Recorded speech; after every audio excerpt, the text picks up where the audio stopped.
Give me fuel, give me fire, give me that which I desire. Welcome to Xbox Nation Podcast. We are back. We are live. It is Wednesday, the first new podcast of the new year. Thank you guys so much for joining us. We've got a lot of cool stuff to talk about. There is a ton of news, actually. And believe it or not, I know you guys probably don't think there's a ton of news, but I had this incredible list of topics for everybody. It was a college essay. So people are freaking out. But since there's a couple people sitting in tonight, I'm going to go ahead and do the introductions first.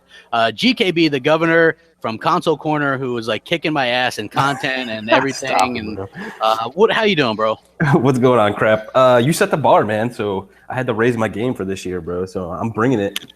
I'm impressed, man. It's cool. Like, you guys are releasing daily stuff, and it's been really good. Like, I enjoy it. It's phenomenal. I appreciate that, brother. Hell yeah. We have She-Wolf, probably the first lady of Xbox. I think that's her nickname. So, how you doing? Yeah, I've had a couple of different nicknames when it comes to. I have a bunch for her too, but mine aren't so good. I got like 20 of them. So yeah. Well, yeah. How you doing? Not too bad. Kind of excited for the whole new year, seeing where this year is going to take all of us and what great stuff and great trouble we can all get into. Oh, we're gonna kill it. We're all gonna kill it. Yeah, I'm hoping it's gonna be a good year, man. I was just thinking about with the movies and the games coming out. I was looking at the games list, not even the exclusives for this year, and the games look amazing. And one that really piques my interest is that Friday the 13th. I think that game looks amazing, but I mean, there's the Mass Effect stuff. But I want to finish getting the introductions done. We have the one and only Hell Hammer. How you doing, brother? Oh, that wasn't every long. time. Good. Just got done finishing playing some Forza and finishing that game up. Were you playing it on PC or were you playing it on Xbox? I was playing on the Xbox today, but oh hell yeah! Hellhammer sometimes will play on the PC. He's like, I got them 60 frames. I was waiting for it. I had the. I do have the 60 frames going on here. Yeah, he's like, I got them 60 frames, and I'm like, oh man. And then we got my my Mayo buddy Foxfire. Oh come on! Oh yeah. Why you gotta give me the shittiest? Why you gotta give me the shittiest intro? I'm out of here. All right, bye. Technically, that would probably be one of the best intros because everybody loves that. Mm-hmm. Just because they love it, I mean, I love rubbing mayo on crap. I'm just saying. Come on. I don't want to rub it. Have you tried? Good time to me. Hey, don't knock it till you try. Once you go fast, never go back. Did you try it before you knock it? Anyway, I'm here by popular demand, I guess. What's up, everybody? By popular How you doing? I'm good. I'm glad you could join us. I appreciate She-Wolf reaching out to you guys. And we have a new person, never done a podcast before. Well, he's going to fit in well. Scrotum with a K. How you doing, buddy? Oh, no pressure whatsoever. We game with you. Yeah. So that's how I know you. You pretty much kick ass at stuff like Titanfall and. I just kill She-Wolf a lot, you know. Called out already. That's why I love Scrotum, because he's awesome. Wait a minute. Hey, I'll admit I sneak up on you. Pretty sure I have a couple recordings where I'm kicking your ass. Vice versa. Shots fired. I thought about sending some of my kills to Console Corner. Try and get an epic clip. Be like, it's She-Wolf done. I got an epic clip of Battlefield 1 I should send in where I'm glitching out. I was talking a little bit off air with Fox about that. I was playing Battlefield 1 yesterday, and I died, and Hellhammer brought me back to life with that magical needle. Like, I don't see how you get blown up, and then that needle poke, like, you're like, I'm back. You know what I mean? So, yeah, like, all the drugs. So I come back to life, and then I'm just like, it looks like on my screen, like I'm just hopping over the fence They wouldn't stop hopping over the fence, and he kept going back. And then everybody's like watching me, and then from their perspective, I'm laying down, like just flying back and forth over the fence. I was like you couldn't do anything. It was funny. It's like, yeah, I think I hit a glitch, but at the end of the day, it's just magic drugs. That's all. Yeah, exactly. So it is a good time, and apparently this thing tweeted out in like Arabic or something that I am doing a Reaching out podcast. to everyone Yeah, across the world. Krabby. Exactly. Xbox Nation is does all that good stuff. Jamie Moran is going to be thrilled. Mass Effect Andromeda release date is March 21st. I thought this game would have been delayed. March 21st is a hell of a. It's really close. Nice. I mean, that's pretty damn close. March 21st coming. I never would have thought that this game would have came out in March because we haven't seen a lot from it. Much later. Yeah. So I mean, are you guys excited about it? They couldn't have picked a better day because that's my birthday, and Nice. I'm just saying. Yeah, Best day ever. you know what he's asking for his birthday. Oh, you're gonna get Mass Effect Andromeda. PS4 Pro. PS4 Pro. Nice. Well, come on. If you like the guy, you're not gonna get him a PS4 Pro. Well, maybe he needs a bedroom heater. You need a bedroom Oh. heater. Hey, I can use one. It's You cool. live in Florida. That's true. We don't need no damn Oh heaters, wait, either. I may need a bedroom heater. Yeah, I was gonna say, yeah, like I'm pretty sure that it's Florida and GKB is too manly for. I get cold easy. Does that? Yeah. count? Well, yeah, you're Canadian. Plus- Yeah, she gets cold out of But I nowhere. live in Florida.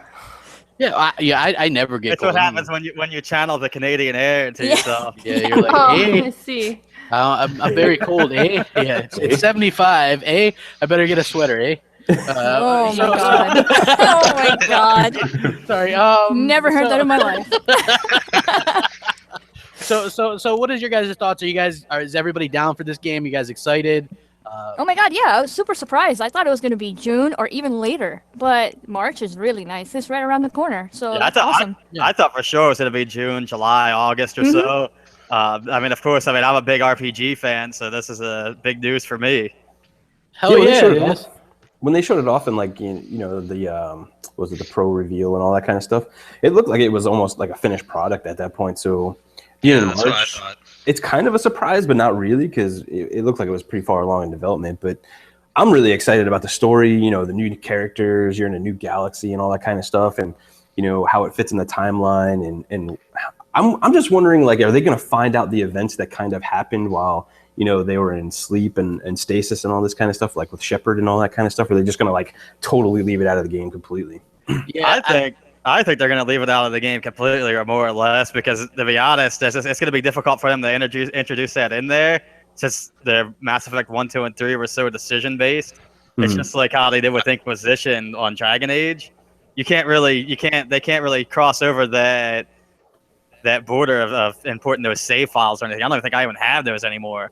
Yeah, because those are 360. Well, you can actually upload the cloud saves on 360 and then pick them up on Xbox One. So I think that is, you could technically do that, but I think what they might do is just do like the little comic strip where you pick the major ones or whatever, because that's what they did in the other ones. So this is actually a pretty pleasant surprise that the game is actually coming out.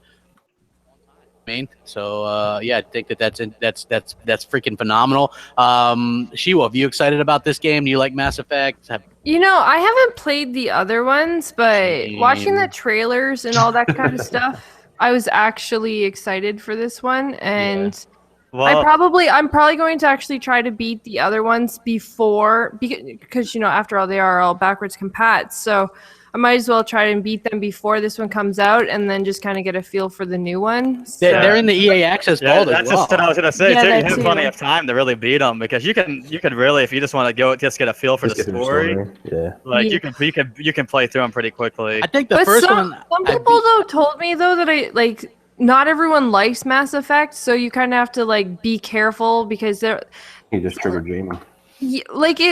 some people don't agree with how the story, or they don't actually like the story, and they told me that I should just wait for the new one, that chances are it's going to have a different story more or less than this Yeah, one, it is. so It that is I separate. should actually just wait for this game to release and then possibly go back, because I had a couple of people DM me and they're like, oh, if you go back and play Mass Effect, then it could ruin your experience. And of course I tweeted that out, and Jamie, of course, he's all for, no, you need to play every single one and you need to play them all now. I think it just depends too, because it's just like if somebody goes back and they play, like, say, the original Dragon Age game, which I think is by far the best Dragon Age game personally. But I mean, in comparison to like say somebody who just started up like Inquisition or something, it's going to be a major difference in how the games are. Yeah, especially that the might first be Mass disappointing. Effect is really, really slow. I couldn't get into Yeah, it. it is. Sorry, Jamie. I'd rather play Come on. Okay, 2 so then with all or you 3 guys all the way play- through.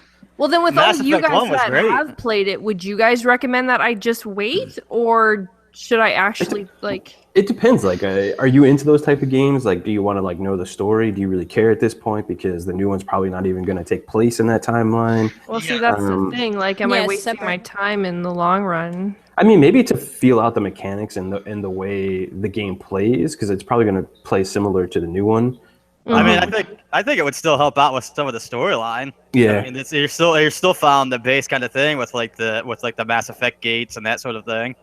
Yeah. Well, yeah. I think they'll just if have you- like references and stuff. Like, yeah, if you want to like- know about the universe and the background story for certain aliens and stuff, then Yeah. yes, they Yeah. link. But kind of like how, like when they rebooted Tomb Raider. I mean, you didn't have to have played the previous ones to, jump into Thank goodness. definitive. I know, right? No, here's the thing. I didn't like all the puzzles and stuff, or how puzzle heavy a lot of the older Tomb Raiders were. So I actually think, that's why I really like I didn't get into Tomb Raider until the reboot in 2013, when it was like my #1 game of the year outside of Hell Bioshock yeah. Infinite. So I just, the strong character, the way they redid it, and like before, she's just kind of like this boob character with guns, Pointy boobs. Yeah, Get it right. yeah, I'm sorry. Yes, she had like the pointy The boob Madonna character with, boobs. like, Yes. yes. And so Some of those early 360 Tomb Raider games are pretty decent though, like Yeah, those were good. Legend and those ones. I enjoyed those ones. Those are the ones I got into. Oh, the arcade ones, or the ones. There was the Tomb Raider Legend, the Anniversary, and a couple other ones before the reboot. I really Oh, liked okay, those okay. ones. Okay, Those I ones are remember really seeing those. good. yeah, well, you know what? As far as Tomb Raider is good. I actually, somebody told me that the new Tomb Raider might come out late this year or early next year and be timed exclusive to Xbox again, but I don't know how to really confirm that. They're like, I can't really say more, and I was like, well, thanks for sharing, I guess. I don't know. So that's why I didn't do a I'll be video all on it, over because that. yeah, that's not really like a source So that it's I know. kind of like a he said, she said, maybe Yeah. possibly they said. Yeah, I mean, who knows? So it's not really like video worthy, but I will say, with the Mass Effect, like the first one you can beat. I think I beat it in about 20 hours, Mm-hmm.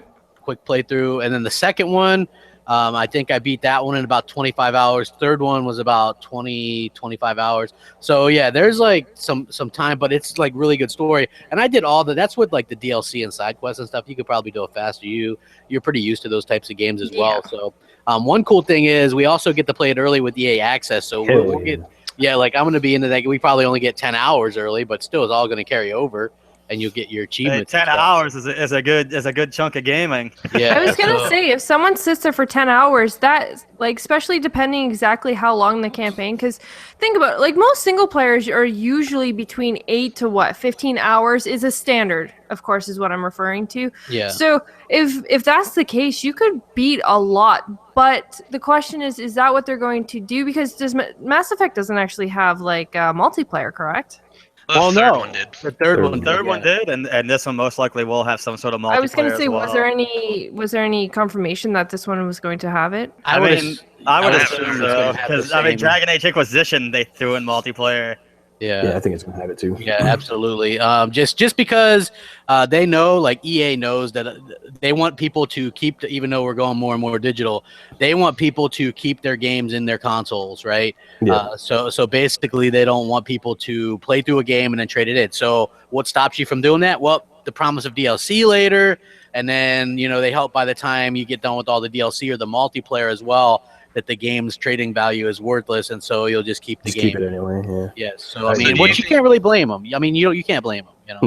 No. Do you think the early access will be kind of like with Battlefield, where the single player you can only go so far, but the multiplayer you can pretty much do whatever? They will probably cap it. Who knows what they'll cap the single player, but they'll probably cap it. Maybe they might even do it shorter. It might be like 5 hours or something. You know what I mean? Like Yeah. you're not beating the game in that amount of time, but you could get really good invested into it to the point where you might want to buy it, which is something that I think a lot of people are. Knowing me, I'll be like, hey, my character's finally created. Oh, time's up. Nice. A great thing that EA Access could do is for anyone who played Unravel when it actually first came, they only gave you like the first few levels to be able to actually play it, and that kind of gives you that I really need to play this more instead of just giving you a full 10 hours. Yeah, for this kind of game, yeah, I agree. They probably should just keep it like a certain point in the game, not really time-wise, so you can just like search around and do kinds of other stuff. Yeah, get you to like right before the the end of like the first or second level, or something like that. Give us a whole planet. I'm in. Yes, that much. Jamie Moran says Andromeda will have multiplayer like 3, which 3's multiplayer was pretty good. Yeah, okay. So that's not. It wasn't so much tacked on like some multiplayers are. I never played it. It's pretty much just want a co-op. mode. That's what I want. Co-op would be awesome. I would play that with She-Wolf. I know you guys could stream it because I seen. No, There's such a lack of co-op RPGs. Wow, She-Wolf, way to sell it. I know. Yeah. She did a good job selling it, but I do like the Mass Effect news doesn't stop there. There were all those nasty rumors about 720p for the Xbox One version, and so now we know that's 900p, which is more than acceptable in my opinion. I agree. On for Xbox One, and that's all in part. You notice like there hasn't really been the 720p bug with Xbox One lately, and that's partly due to some of these updates over the past year that most people weren't even aware of. And apparently these all tie into like the UWP and the game mode and all that stuff. So it's really helping people get their games running better and at a higher resolution and stuff like that. So Mass Effect 3, 900p on Xbox One, surely no reason to complain from Xbox fan. 900p, 30 frames per second. Sounds like it's going to be running pretty smooth on the old Xbox One there. And, that's obviously where I'm going to get it. What about you guys? I mean, does that stuff matter to you? I mean, to me, I don't really care. If you look at Battlefront on Xbox One to 720p, but it's one of the best looking games I've ever played. Yeah, it looks awesome. So is Rise. When it comes to stuff like that, I want the game to look nice, but it doesn't need to be like, perfect at everything. It just needs to look good to me, and I would be happy. Yeah, but that's not like resolution though. That's like more like polygons and textures and all that kind of stuff. Like, resolution doesn't really matter. The textures and stuff is the bigger thing. Yeah, it's using the Frostbite engine too, right? Yeah. So all EA games are pretty much. Yeah, you look at Battlefield 1 and all that stuff. It looks beautiful no matter what resolution because that engine is just fantastic. Put some great visuals out. And you're going to see the same thing on Mass Effect Andromeda. And, the whole like 900p, 720p, I think that's going away now. Also crap because, a lot of developers had enough time with the Xbox and the SDKs and all that kind of stuff. And they're learning how to develop for it. Yeah, I mean, there's obviously, I personally think there's a big difference between 720 and 900. Not that I think that's a big deal as a whole. I mean, it's not like a deal breaker for me to, whatever. But, 900 is perfectly acceptable if you're going to be playing it on a console. If I wanted any more than that, I would just, obviously, if I wanted to crank up that anymore, I would just go buy the PC copy. Yeah. I mean, the Xbox One S, though, if you have a 4K TV, it's going to upscale just like the Pro. So. Oh, yeah. It's not. You're still gonna get that look or the style and everything that everybody's wanting. So either get a 4K TV or just don't let it matter to you at all. Like that's my biggest thing. As long as the game is working, I want a working game, not a broken game. Yeah, but to be honest though, I think all the gamers out there really could care less about resolution. They just want good. Yeah, most people don't care, honestly. Yeah. Like the average person you go up to is gonna be like, "What the hell is that?" Yeah. Well, nobody's running around with like a 900p TV or anything anyway. So it's like you're gonna output like if you have a 720p TV, like quick and buy a like a 1080p or 4K because apparently 8K is the new thing. I was seeing that all over the. People haven't even adopted 4K. We're already 8K. It was like 8K is the future. I was like, what? What are you talking about? It's like 20K. Come on. No, I swear. Let's be realistic. I'm just waiting on these HDR monitors that were announced today. Yeah. So well, yeah. You know what? Yeah, those things. Like I was showing GKB one. It's a $700 one. What? Look that up. It's a 27-inch HDR 1440 monitor. Yeah. So I already. I was like, I love you, crap. Yeah. I was like, here you go, GKB. Look at this. No, it looks good because if honestly, like Hellhammer like plays competitively on the monitors competitively on the fucking monitor as Words. well. So yes, words. Excuse me, but Words. yeah. It's you know, like Hey, I for need some links. competitiveness- Send it my Yes, way. I want to see.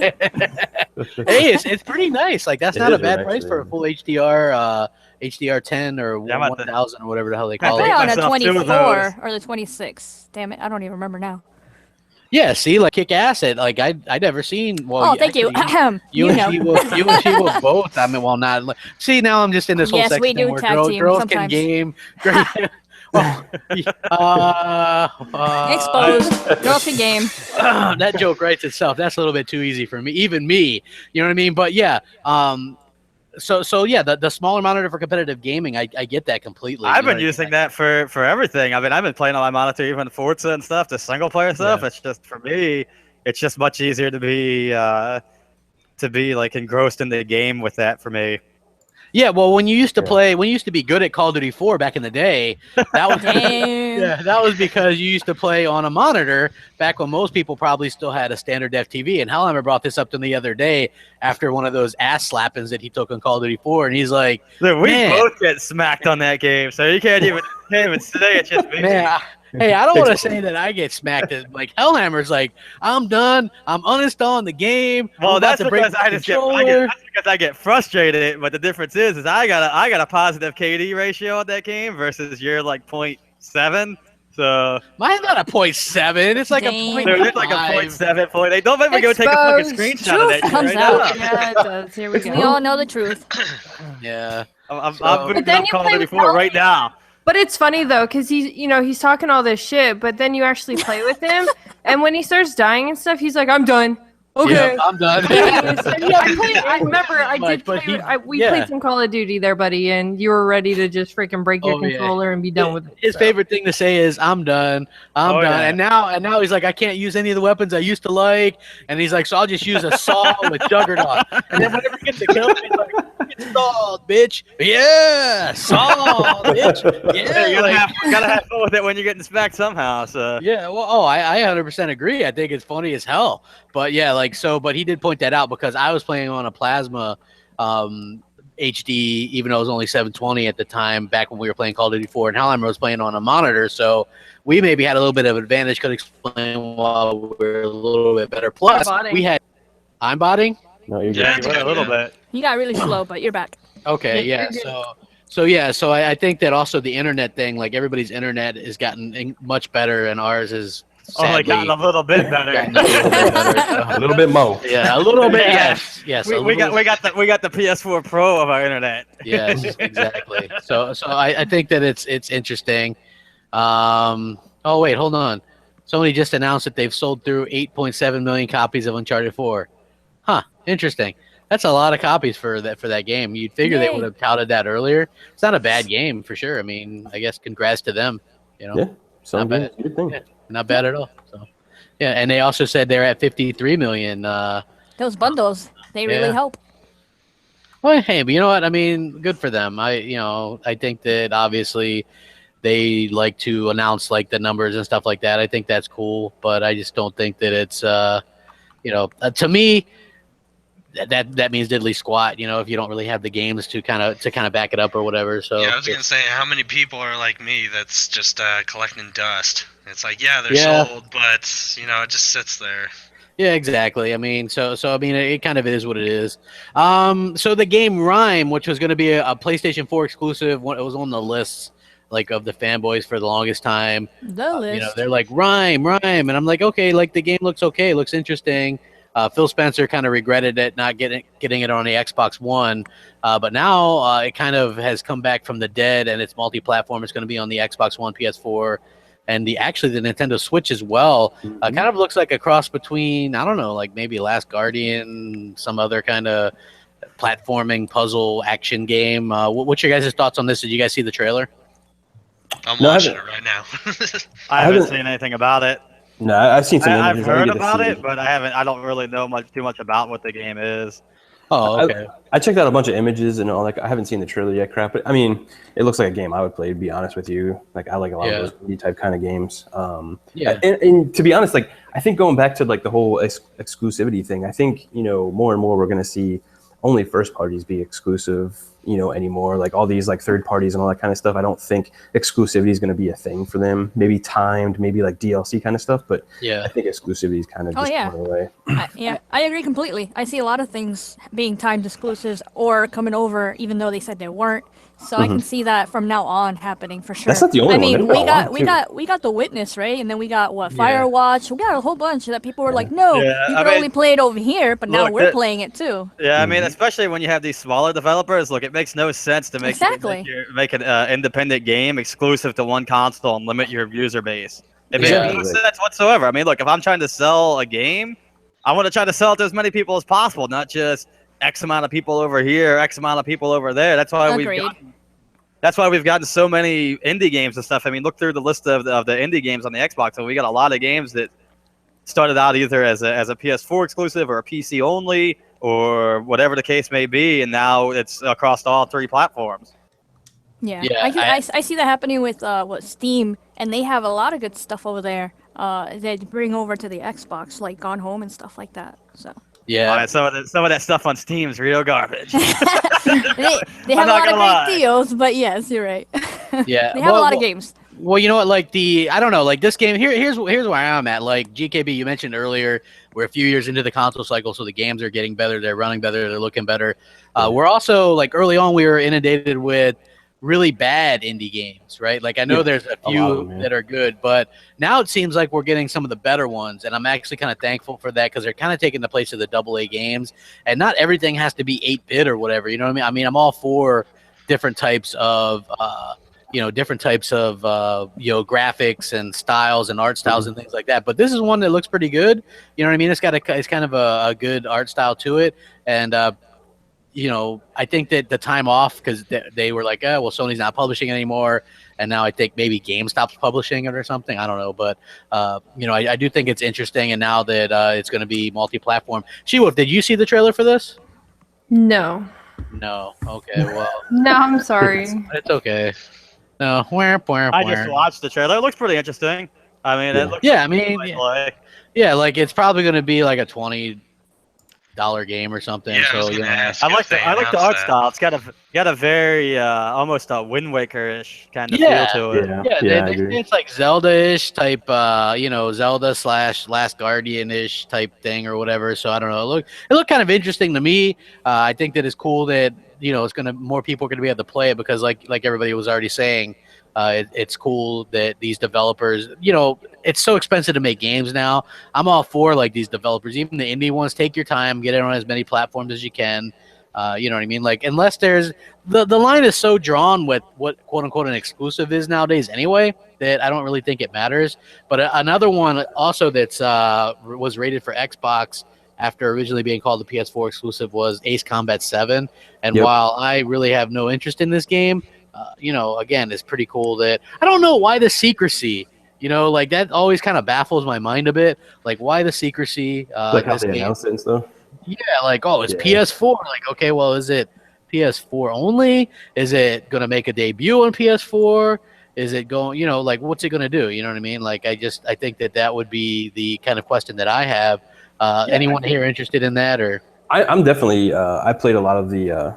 Ace Combat games. I'm definitely interested in it, but I think it goes back to, I think it kind of hurts them in a way to kind of do that, like, snarky. Oh, it might be only on the PS4, but who really knows? Because I think if they came out and said, "Hey, it's for everyone, it's a multi-plat," I think that would open a lot of gamers up to the possibility of playing that game and looking at it. But people get kind of turned off when they start doing that type of stuff, where it might be on that one, but not, and they kind of get like, well, fuck you then. And then, I think it just hurts them in the end. They should just come out and just say, hey, it's for everything and be done with it. Yeah, I agree 100%. So I do think that it's, again, this is just something that, I agree. And I think on the Xbox side, on the PlayStation side, on the Nintendo side, it just makes good sense to kind of have, be a little bit more upfront with this. You know what I mean? Like, I don't know. Just for me, I'm going to get what I'm going to get. And at the end of the day, I'm going to get it on Xbox for the most part. So yeah, absolutely. You were talking about Rhyme earlier, right? Yeah. Anyone notice that the game kind of has the art style like The Last Guardian? Yeah. Yeah. Well, I had mentioned that it looked kind of like The Last Guardian. Yeah, he said that to me. Yeah, hey, we got and Wind Waker and all that kind of stuff. over 300 watching. Go ahead and hit that like button. Hit that like button. Yeah, come on, let's get those Come on, likes. it's New Year. Let's go. Yeah, it's new. It's the new year. We're kicking things off. I got some interesting stuff planned. I think it's going to be pretty interesting. So let's go ahead and get that like button going. And yeah, thank you guys for rocking out with us tonight. It's pretty kick ass of you guys to spend your Wednesday with us. Yeah. And hey, you notice you got like 127 likes and only 18 dislikes. 131. That's actually really good. You're gonna completely. I'll go ahead and throw a dislike out there. Damn. Wow. Troll hammer. As for Ace Combat 7 though, it's not my personal preference. I'm not really huge on Get out of the house. like Get out of the house shooter right games. now. Damn. We're done. Really. I'm not huge on the whole like flight shooters. And now this one's not coming to VR, right? Like No, it does have a well, VR. there's a VR thing that's supposed to be. People are like, somebody told me yesterday the VR thing might be exclusive to Sony. Yeah. GKB actually has like the big the dog symbol. Oh, I or got that like the patch. flight The stick and all that patch. kind of stuff. Yeah, that dog patch. He's got that. But I think like really? with Ace Combat like 7 and all that, I think those are like the racing games, the flight games and all that like really lend itself well to like VR and all that kind of stuff. Those are the kind of experiences you need. Yeah, exactly. Yes. Definitely. They're amazing for VR, but it's definitely got to be your play style to actually enjoy a game like these. Like even racers, you know, it all caters to whether or not you actually like that style of game, and this isn't going to be any different. Motorsport's the best. Hey, I just want to interrupt real quick. Like, how fast did IGN get that 8.7 million copies of Uncharted 4 have been sold out? Like, seriously, they literally they had their finger on the button ready to go. Like, must have been, They already made that video. They were ready. Yeah, I was just gonna say that, Fox. 8.7 million. Wow, they're like, hey man, it just sold this many. It's like, I don't know.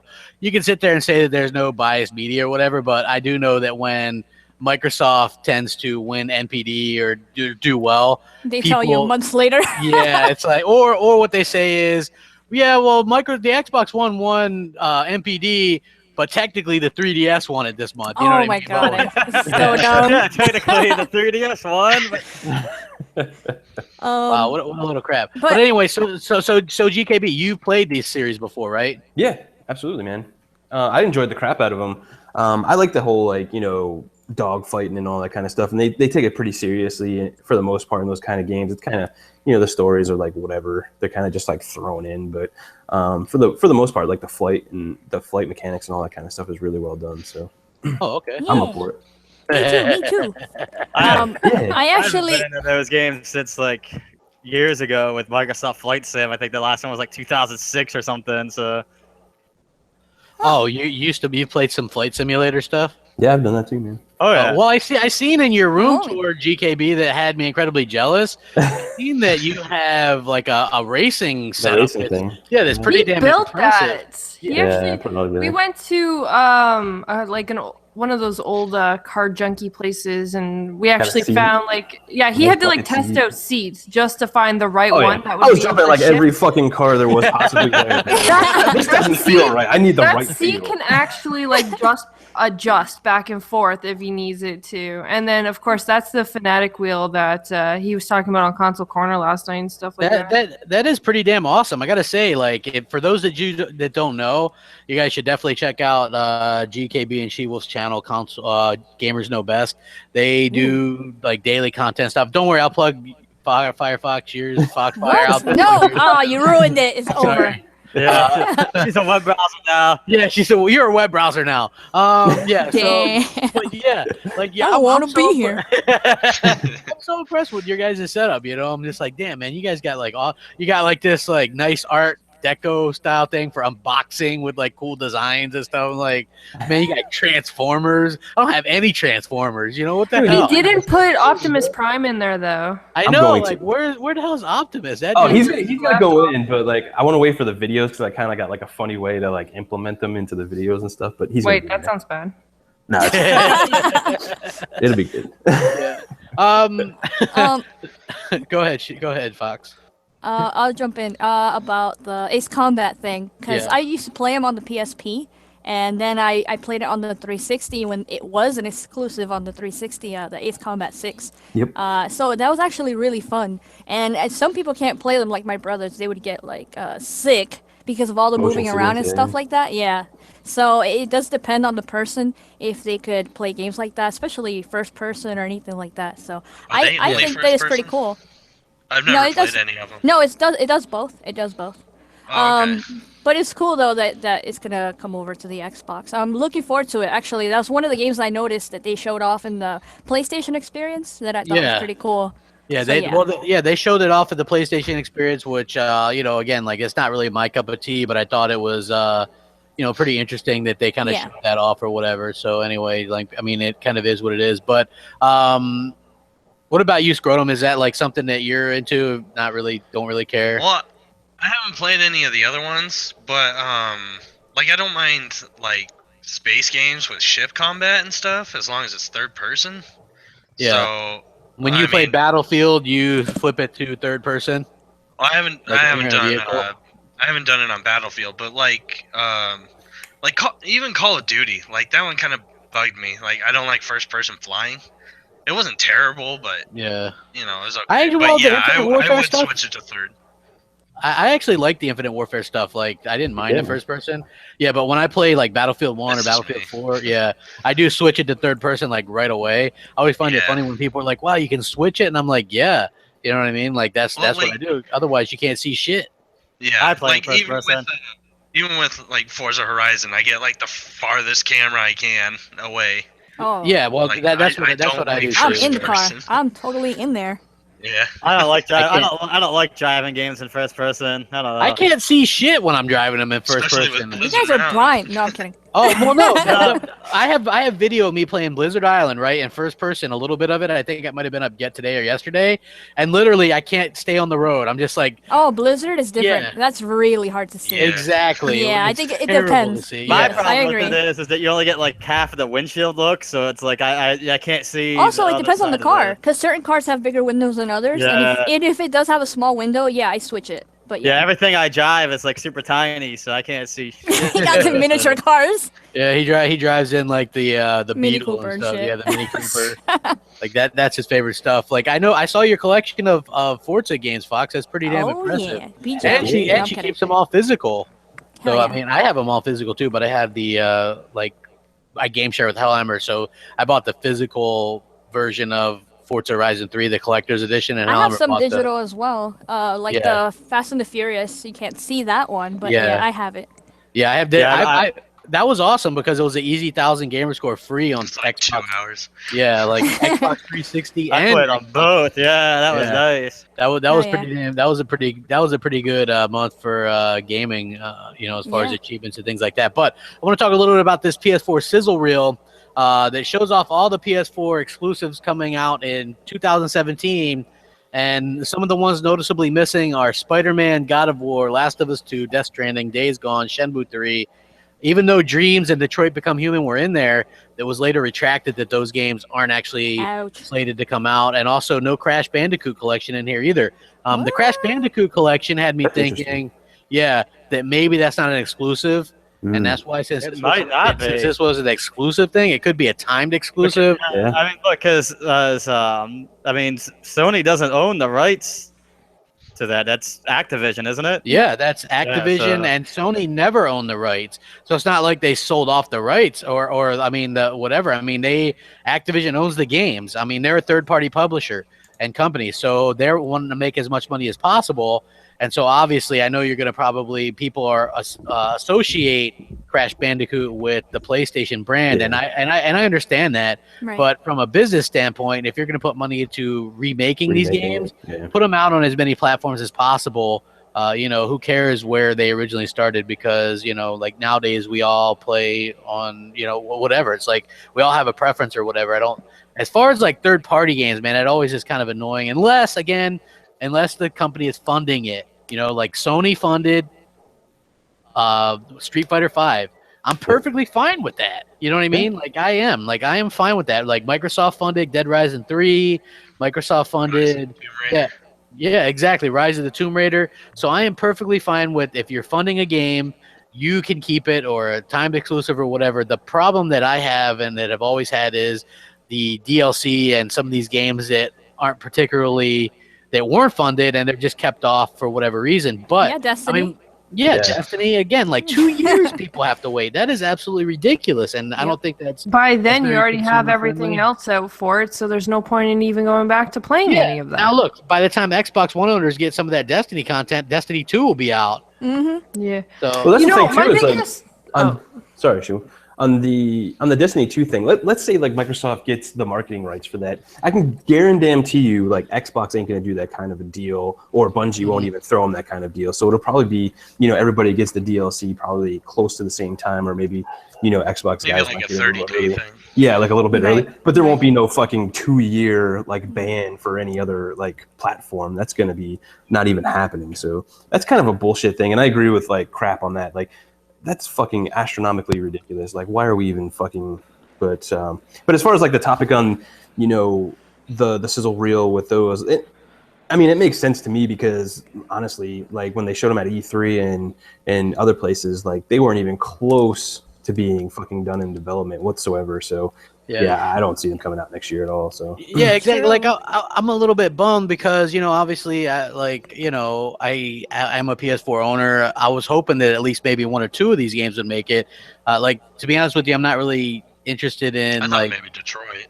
yeah, like that was in the thing, right? But you know what's funny about all that is, does anyone remember not too long ago? It was recently. I think it was like just 2 weeks ago. IGN actually released like this whole big image for the 2016 games, and this is what to expect. And right up front was from God of War, and then you had Crash Bandicoot and all this. But yet we don't actually have any confirmation that any of these games are coming out this year. Yeah. I 100% get that, and I agree. It sucks for the fans, especially the ones that got it this Christmas, expecting to play all these games coming up, and I'm really bummed out because I want Spider-Man, so I'm disappointed on that one. Hey, I mean that was one I was looking forward to as well because Insomniac Games does a hell of a job with their open world games. They do like that style with Ratchet and Clank. They and obviously Sunset Overdrive was phenomenal. So I think that I'm interested to see. Licensed games usually suck, but I think Insomniac Games has a good pedigree and seem like they could do a good job with that game. And so that is actually one that I'm looking forward to. I mean, I couldn't care less about Last of Us 2 or anything like that, but Days Gone maybe. God of War. That looks interesting. It kind of reminds me of if anyone's seen The Strain, even though like obviously they're not vampires, but it has that kind of feel to it, which I thought was really interesting. But I was actually kind of hoping to see God of War just because that gameplay kind of intrigued me. Yeah. And just the way that the play style was. Yeah. Well, it's pretty much confirmed you guys are big PlayStation fans. I mean, you guys have a PlayStation 4 now, right? Yeah. We have a Destiny PlayStation 4. Okay, well, it's out already. Oh, yeah. Well, I mean, sorry. You were streaming Ratchet and Clank the other day. Yeah, but I didn't think everybody like. That was exclusive. Only the people who went in and watched. I forgot. I seriously thought the video came out. It's tomorrow, Damn it. people. Like, I thought I knew something special. Oh, shit. Well, hey, exclusively on Xbox My Nation, bad. you guys it's hear an it. exclusive only here on Xbox Nation. You know what, though? Here's the thing. Like, more people will probably tune in or whatever. No, I think it's great. I'm sorry, man. Yeah, I it's didn't not a big realize. deal. It's fine. That's my bad. Seriously, I didn't mean to, like, blow your Ratchet and guys' Clank is surprise. awesome. Yeah, that game is really good. That is a really good game. I saw you. The deal was even more amazing. Being able to actually get, it was like $9.99 brand new at the GameStop. That was absolutely amazing to see that. It was cheaper than pre-owned. Yeah. Well, yeah, isn't that funny how that works? GameStop for you. Yeah. So I mean, yeah, but it is. How are you guys? I know you're gonna do some. Grave is like, you need some Latino heat in your podcast. I'm right here. Yeah. You want to get all up in your podcast. We got that flavor. Oh, caliente. There Exactly. Yeah. So like, how are you guys? I wanted to talk a little about it when we can get back to the sizzle reel because I was interested because I haven't talked to you guys about how you guys are enjoying it. Like, what games do you have and how have you been? Have you been liking the game better? Or the PS4 better the second go around because I know you guys had one before and sold it. I didn't play it. Oh. She's like, I ain't got no time for No, that. I haven't touched No, it. she hasn't even touched it yet. The reason why I've been kind of like on it because the game I'm reviewing and stuff, so I've been on it mostly. I have to say, like the UI, I still don't like. It does some really weird things, which I just don't understand why it does certain things. I mean, it's usable. I'm not like going to say anything bad about it or anything like that. I prefer the Xbox. Are you guys picking the Switch? Oh my god. Oh my. Stay tuned for our tomorrow's video, and you'll find out all about that kind of stuff. It's pretty funny. I open up with all that kind of stuff, so it's going to be pretty hilarious. But as far as like the PS4 goes, I think it's all right. Like, I mean, it plays games. That's all I can say. Oh my god! That was perfect. It plays the games that we want to play. Some I games. don't really. It turns on and it works. GKB's PS4 review. The PS4 plays games. It's Like, playing games. you know how, like, Love like it. Some of them. the PS4 does like the PS4 does a commercial, right, where they're showing what everybody thinks of it, and it's like gamers know best says the PS4 it plays games. Yeah, you know. 10 out of 10. Just make a real quick review. Just be like my PlayStation 4 review. It plays games. Just end it right there. Just whatever, done. It plays games. Fastest thing ever. I haven't let you play yet. Yeah. No, I'm pretty sure She-Wolf is gonna get on there to get that free game. That PlayStation game that she the likes. tentacle one. Yeah, that one. Yeah. She wants to jump on there and play that. Well, you guys, that's the sequel to Maniac Mansion, right? Yeah. Yeah. Okay, like Maniac Mansion is one of my all-time favorite games. I'm not saying that the game is bad.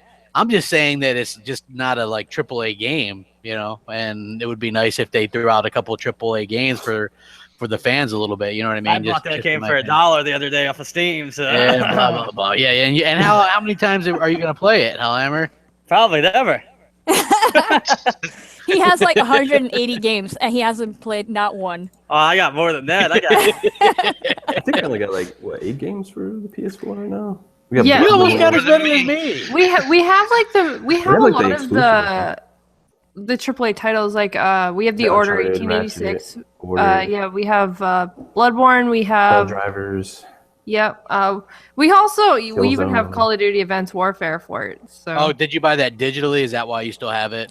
Yeah, yeah. we bought that when we first originally had the PS4s because Yeah. my buddy played COD on there, so we kind of got on every once in a while and played with him. Yeah, she was a big Advanced Warfare fan because she was streaming the other day wearing an Advanced Warfare hoodie. And I was like, she loves that damn hoodie. I was like, yeah, that's I what she do. Like, I I love had that that hoodie. hoodie. Like, when did that game come out? 3 years ago? 2014, Yeah, I think. Yeah, Yeah. 14. Was it somewhere around 2014? I've had that hoodie since. Yeah. I literally got it the day of launch because it was the midnight release, and I actually bought it at Walmart and then wore it that night because I was cold. Oh, well, no, I mean, that game was actually pretty decent. So, I mean, it does suck that, I don't know, like, I didn't like the multiplayer as much, but the story I thought was really damn good. Which So, game? Advanced Warfare. Oh yeah, yeah. The multiplayer. really- that's Kevin where they Spacey, started really messing up the multiplayer with all the triple jumps and like all the crazy crap. Now, that don't I say that to hate. She-Wolf. She loves that game. I know. That's what I like. I prefer to be able to boost around and be able to. I don't like the whole 3-lane and being stuck in a corner or campers. Where Advanced Warfare, they kind of gave that lineage where you were able to constantly jump over people, so you were never actually able to just be stuck in a corner because you never knew where they were coming from. They could have been coming from above you, in front of you, beside you, wherever because of the Exos. Yeah, that was the So- downfall of Call of Duty. That was Well, then you're just freaking campers that should probably stop playing. Damn. Well, hold on. They're teasing Sledgehammer Games, who actually made that game. I know. They're I'm so teasing, yeah. upset. It looks like they're- it's going to be back to boots on the ground. Yeah, it's Nice. boots on the ground. Me and GKB are high-fiving with Oh, Hellhammer what? I right might now. check that out. Yeah, on the Yeah, ground. not only that, it That's might where be it's at. That might be World War One or World War Oh, Two. what? I'm gonna get it. Yeah. She-Wolf, let's play. Oh That'd yeah, be now awesome. you'll buy it, right? Do you think Yeah, though, now. because we were talking about this in console corner too, and I was always going back, it's been a few years now. People are really used to the new movement mechanics and all that kind of stuff. Yeah. How are they going to be able to transition back? Or are they just going to fucking hate it? Like, you know how they're like nostalgia's hell of a drug and all Yes. that kind of stuff. And then they scream and holler they want it, and then they get it, then they're gonna scream and holler they want to go back. And I think you're gonna have a lot of the old school like gamers that were playing not really old school.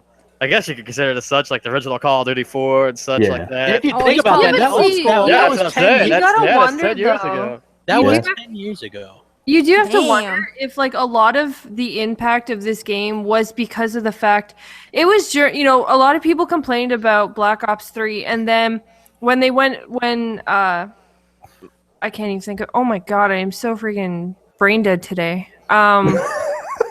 When the new COD just released, Infinite Warfare, when it released, people, even before it released, were like, nope, we're done. That's it. Space, no, too far. And everyone kept, that was the last 2 years, everyone has been like, we need boots on the ground. Bring back the old style. Damn, and that's what they listened to for the last 2 years. Yeah, but if anybody has played Infinite Warfare and the multiplayer, it is definitely has that like boots on the ground feel, even though they have that jumping mechanic and stuff, but it's not like Advanced Warfare and it's got a little wall running, but it definitely feels like that 3-lane boots on the ground type feel to me. Yeah, so that's why I don't mind. Yeah, I don't mind the multiplayer in that, but I still haven't even played the multiplayer. I was trying to talk Hellhammer into it. He's like, "What's the point? We'll just get slapped." Wow. Yeah, he reminds me of the assassin a bit from. I don't know. Maybe we'll just get slapped. I guess. I don't know. He's a little bit Eeyore with that, but like the Call of Duty 4 stuff is just so good. The remastered stuff, in my opinion. Now they added all the other maps and stuff, and it's fantastic. I really like it. Like, there's a lot of Christmas map, dude. It's funny as hell, isn't it? The first time I played that, I must have died like 15 times because I was just laughing over and over again. Yeah, I was standing like literally in the middle of the map and just letting people kill me because I wanted to see what happened. Yeah, like, and then you hear Helmer go, "Hey, I was made out of presents. Who knew?" Like about.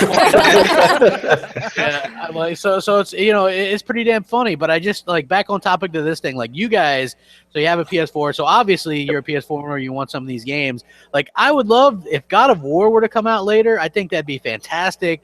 I was really hoping for something like that. I wish it would be a fall game though. I wish it would release in the fall time, but against competitors that it would actually do obviously well with, and not just them throw a whole bunch of games together. But I wish that would be one of the fall releases that they had. Yeah, definitely. Don't they usually come out in spring? Well, the problem is Scorpio's coming out this holiday, so they got to have some kind of God of War would AAA games. Yeah, definitely help them out. Yeah, I wouldn't mind a fall release. I was just wondering. Well, here I'll read you guys some games that are scheduled to come out, and you guys like Horizon Zero Dawn, which I have that pre-ordered. Is this your long list? Well, no. This isn't that list. This is a list. Titles. These are mostly games like this. These are the games from my top 15 exclusives for this year. Oh, they have some decent ones in there. Yeah, it was Horizon Zero Dawn, which I have pre-ordered. Gravity Rush 2, which I have no interest in. Nioh, which I have no interest in. This game called Wild, which is an indie game, but it's set like 10,000 years ago, where you can play as like any creature you like, a human or whatever. Yeah, it looks nice. I'm interested in that. Knack 2. Yeah. What?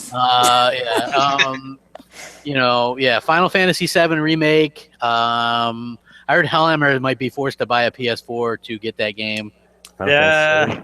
I thought you have one, so couldn't you just use yours? No, can't use mine. He had one and he sold it. He said, "I ain't sharing." Yes, exactly. So I'm really hesitant about that. Yeah, I don't know about the episodic thing.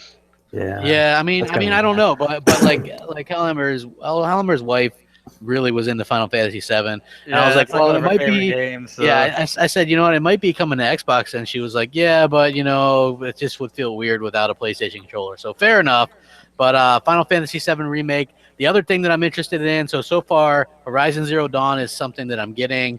Wild, which is an indie game, is something that I'll probably get. Uncharted: The Lost Legacy is something I'm going to get because I like the Uncharted thing. Plus, I like the strong female character arcs and things like that. Chloe was a real good character from the Uncharted I like both series. of those voice actors too.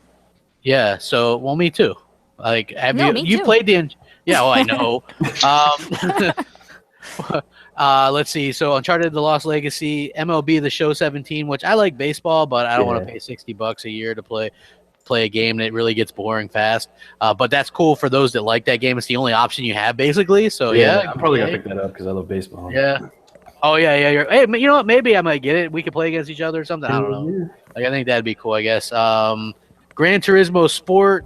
Forza Motorsport 7's coming out. I don't care. Yeah, I mean, come on. I don't know. Shut down. Am I gonna get Gran Turismo Sport or Forza 7? Yeah, it's not really much of a thing. There's also Drawn to Death, which is that like flip book style game from David Jaffe. It's going to be free to play. Look, I don't know, like the art style looks like it would give me a headache pretty quick. Like, I don't know. I don't know if you guys have seen that or not. Pa Rappa the Rapper 20th anniversary.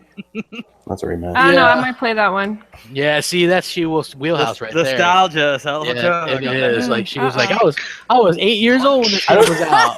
Nope. One of my buddies, everybody knows Captain Zaz, but he played the Rappa the demo or whatever it was, and he was like, yeah, it's not as good as you think it is.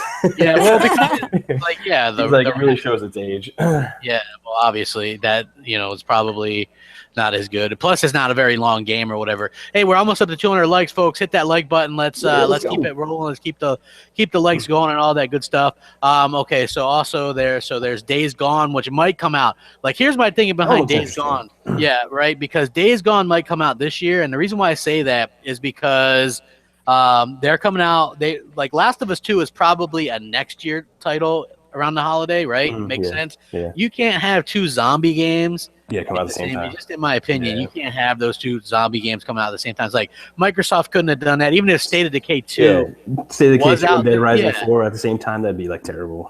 It's counter programming. Yeah, it's counter programming. I was gonna say that's like Zombie Central, and bringing that game out, especially with not everyone knowing the full details, exactly like how the story is going to be, exactly how the zombies are going to attack you, like without knowing the full details of that game, could crush it coming out against other zombie games. Yeah, yeah, I agree. Especially if you're going against Last of Us. People are going to go with the one that they know. Yeah. Plus, Last of Us is that really strong narrative where I've heard that Days Gone is really more of a State of Decay-ish type. Like survival adventure. Yeah, it's like, like State of Decay originally was an arcade title on 360. It wasn't high budget, but it ended up selling over 1 million the first weekend it was out. A couple of DLCs. Yeah, and so Microsoft heavily invested into it. They own the IP. They signed a deal with Undead Labs. So they spent the past few years or a couple of years working on.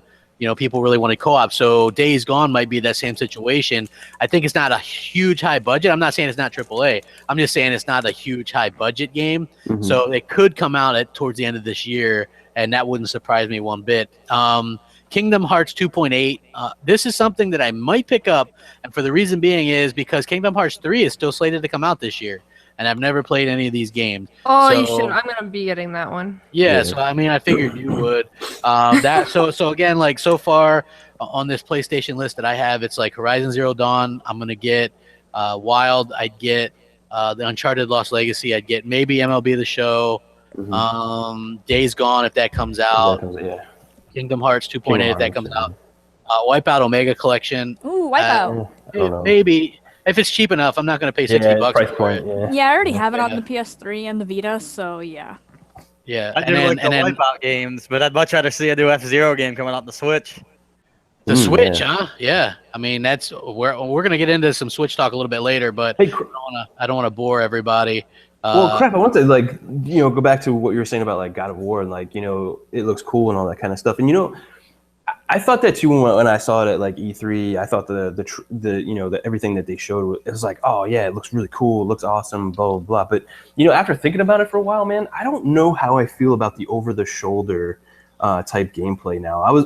I played all the other God of the Wars, and I really liked how they did the camera angles were kind of funky and all that kind of stuff. But some of them on Ascension were terrible, where it pulled out so far, you were like, "Is that me?" Yeah. It was like, holy crap! But I really liked how they did it back then. So I don't know how I'm going to feel like with the transition of going into more of I don't want to say like Gears of War, but that kind of like over the shoulder kind of Yeah. gameplay. Oh, shit, how dare you. All their games look like The Last of Us now, but it's Last of Us now. That's funny. Like, are they all using the same engine or something? You know what? A lot of them are. Okay, like what the hell game is that? The one that I really like, Until Dawn. Which do you guys have that? No, I'm gonna borrow it from Zaz here in a little bit. Yeah, please get it. It is amazing. Right. Let me know what you think. Like, so far I haven't met anybody that's really enjoyed that as much as me. But Hellhammer watched me play it. Exclusive. Yeah, Hellhammer watched me play it. I couldn't stop watching that game because it was very interesting. It had a very good story to it. Oh man, I'm the only one that doesn't like it then. Until Yawn. Oh. Why? I want to know why though. Why didn't you like it? Well, you know me. I don't like those wannabe scary like B movie kind of things. I don't like that stuff. I think it's dumb and it's like really bad acting. And even if it's supposed to be like that, I don't like it. So I was watching my brother play it, and he was like, "Here," and I was like, "No, just you play, and I'll watch." And I was like, "This is dumb. I don't want it. I don't want anywhere near it."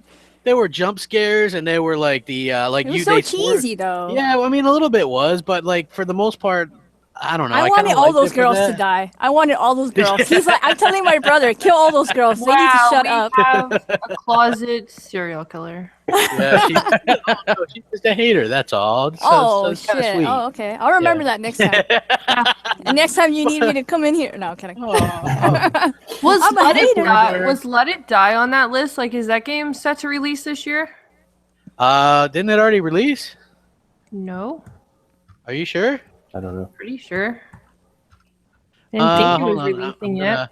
I'm using the December 3rd, 2016. So yeah, it already came out. Oh, I may have. You're late to the party, She-Wolf. Yeah. Well, no, it was shown at PSX, so I thought it hadn't released yet. I don't know, but I think that that's one of the games that I really like. See, a lot of people are like, Crapgamer's a PlayStation hater. No, like I have.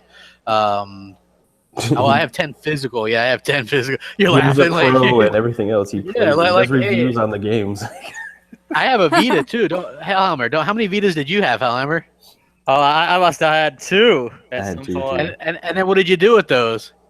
I sold them because they were awful. Oh, man. I would too if I could find it. I don't know where that thing is. Hey, you know what? Like, here's the thing. I ordered recently like this kit these grips for it and everything.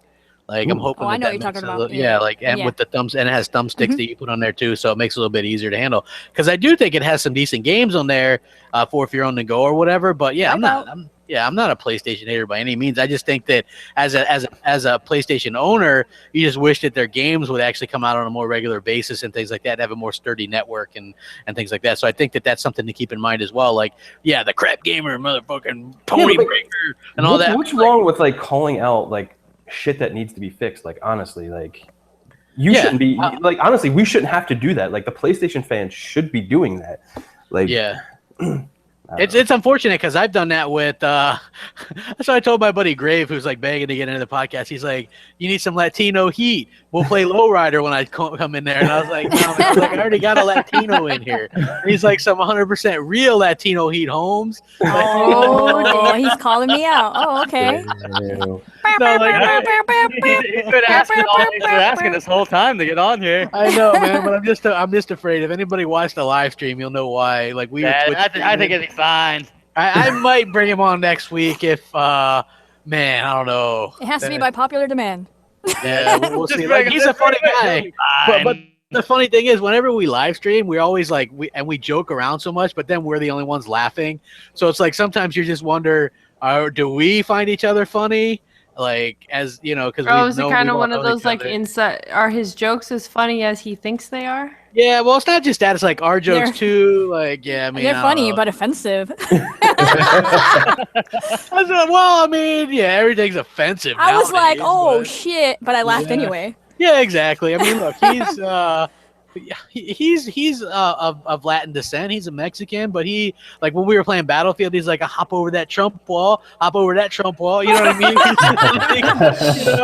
Like, I mean, that's the kind of stuff. And if you find that offensive, then oh well, that's on you. I find it kind of funny, and he's Mexican, Click away. So yeah, you know what I mean? Like, so yeah, exactly. So, but I think that's funny, and yeah, he's a funny dude. Been my friend for a long time, so I just I thought I'd give him a quick shout out and say, hey, yeah, man, what's up, bro?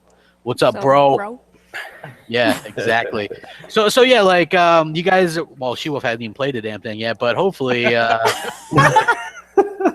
hopefully you get to play it soon. And you know what I'm saying. Also, for you guys that are new or just tuning in to the podcast, I did my first like entertainment type video today earlier in the day, and It it's was something I'm awesome. gonna do. Yeah, it was on Star Wars about how I like the cover your ears, Firefox. How I like the prequels God better damn it! than No, because No. you're gonna say the wrong name. I I'm like gonna leave. Sorry, Foxfire. Yeah, Foxfire. Just yeah, call her so, Fox. so- yeah, Fox. Yeah, there you go.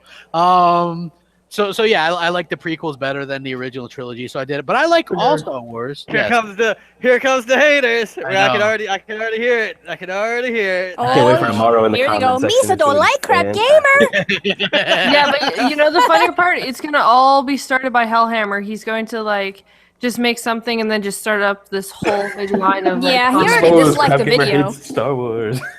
Yeah. Hey, I Crapgamer. prefer the prequel trilogy to the old original trilogy as well. So Yeah, well. Quick story. I don't want to deviate from gaming too much, but growing up, I wasn't old enough. I wasn't even born for the first couple movies, and then was way too little to see the third. So growing up, like they would come on TV once in a while, or whatever. I thought they were kind of boring, and I didn't like Muppets. Just I was afraid of Muppets growing up. So How dare obviously. you. Yeah, you see like Yoda and like the little Salacious Crumb and and Jabba the Hutt. They freaked me out. So I was like, that's creepy. I don't like it. So then one time in 1999, I was like, well, I was at the movies. I was like, I'm going to go see this movie. I saw the movie. I was like, holy shit, that's awesome. Hellhammer, who was pretty young at the time, I was like, I rented the movie when it came out. We were watching it on VHS. He really got into Star Wars, and then that's how like the whole Star Wars thing happened. So that's like how it started. Like he was a kid when he watched it, so obviously like that's to him like what a good one is. Like for a lot of people, I think if you're older and you saw them in theaters, the original ones, or Fox, I don't know what your deal is, but like if you're older and you saw it in theaters, my older brothers introduced me to it. So yes, their favorites were the OG ones. Yeah, that's yeah. why. See, but like for me, and I like 5. It's my second favorite one. 6, I think, is very flawed. 4 is like a sleeping pill. Anytime I want to go to sleep, I just pop that one on, and by the time he's whining about Tahashi Station for power converters, I'm like, I want to go get the power converter. Hey, just like Buffy for Exactly. me. It's fantastic. I don't know about come all on. that.